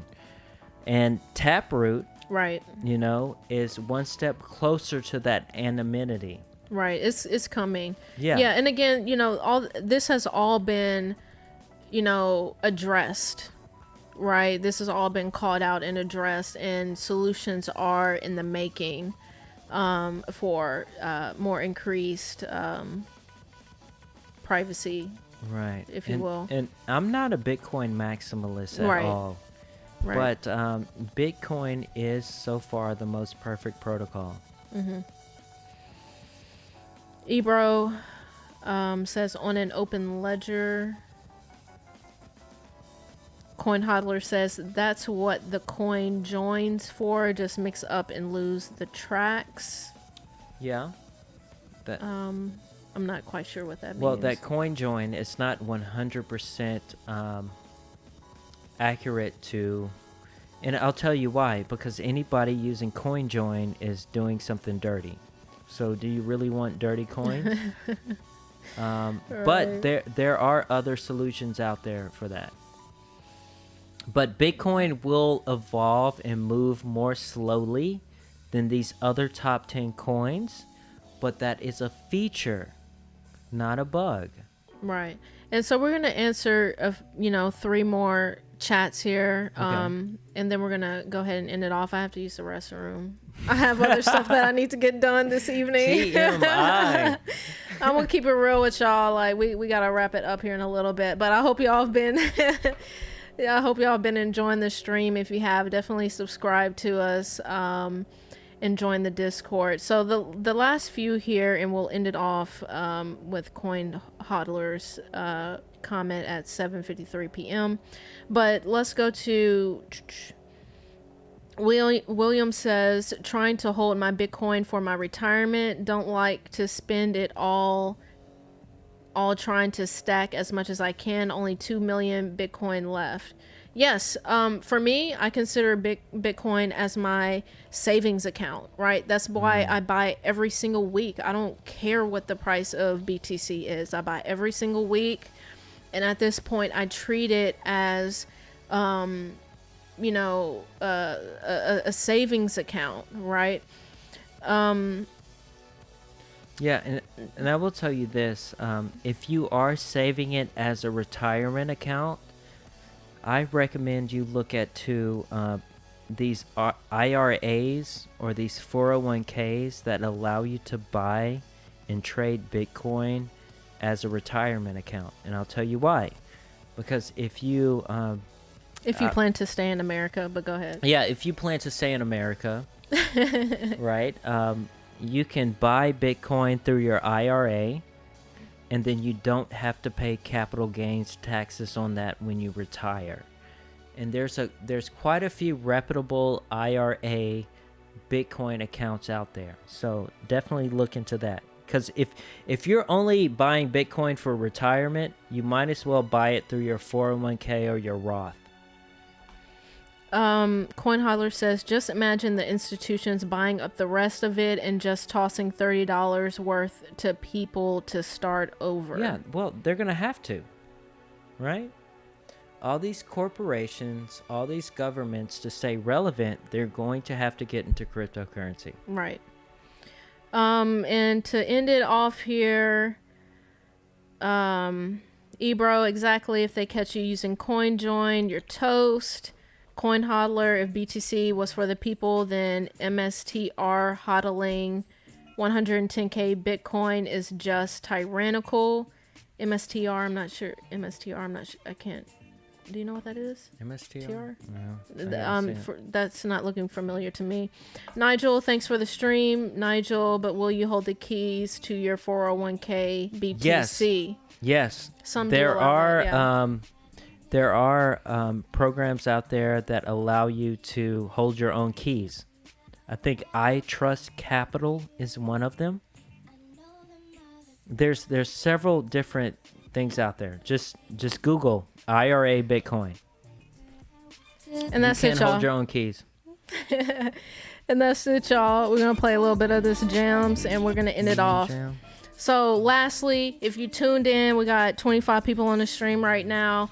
Hit that subscribe button, hit that thumbs up. If you missed the first portion of this episode, you might want to go back and rewatch it. You see what I'm saying? Sipping.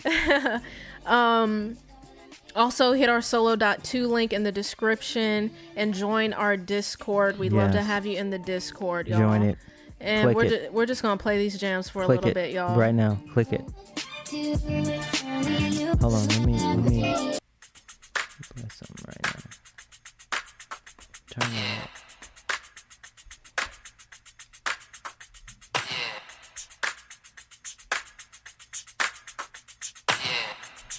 Oh. That's a decent laugh, huh? Yeah.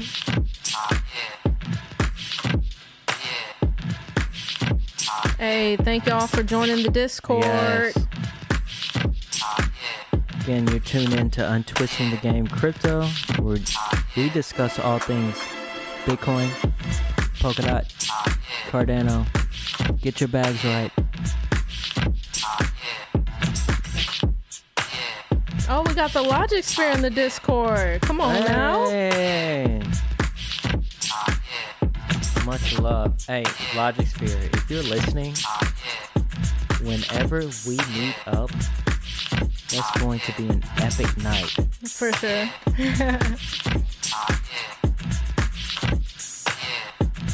All right, y'all. Coming up. You're all the way up. All right, y'all. Y'all have a good one. Have a safe and beautiful rest of your Sunday evening. And keep in touch with us, all right?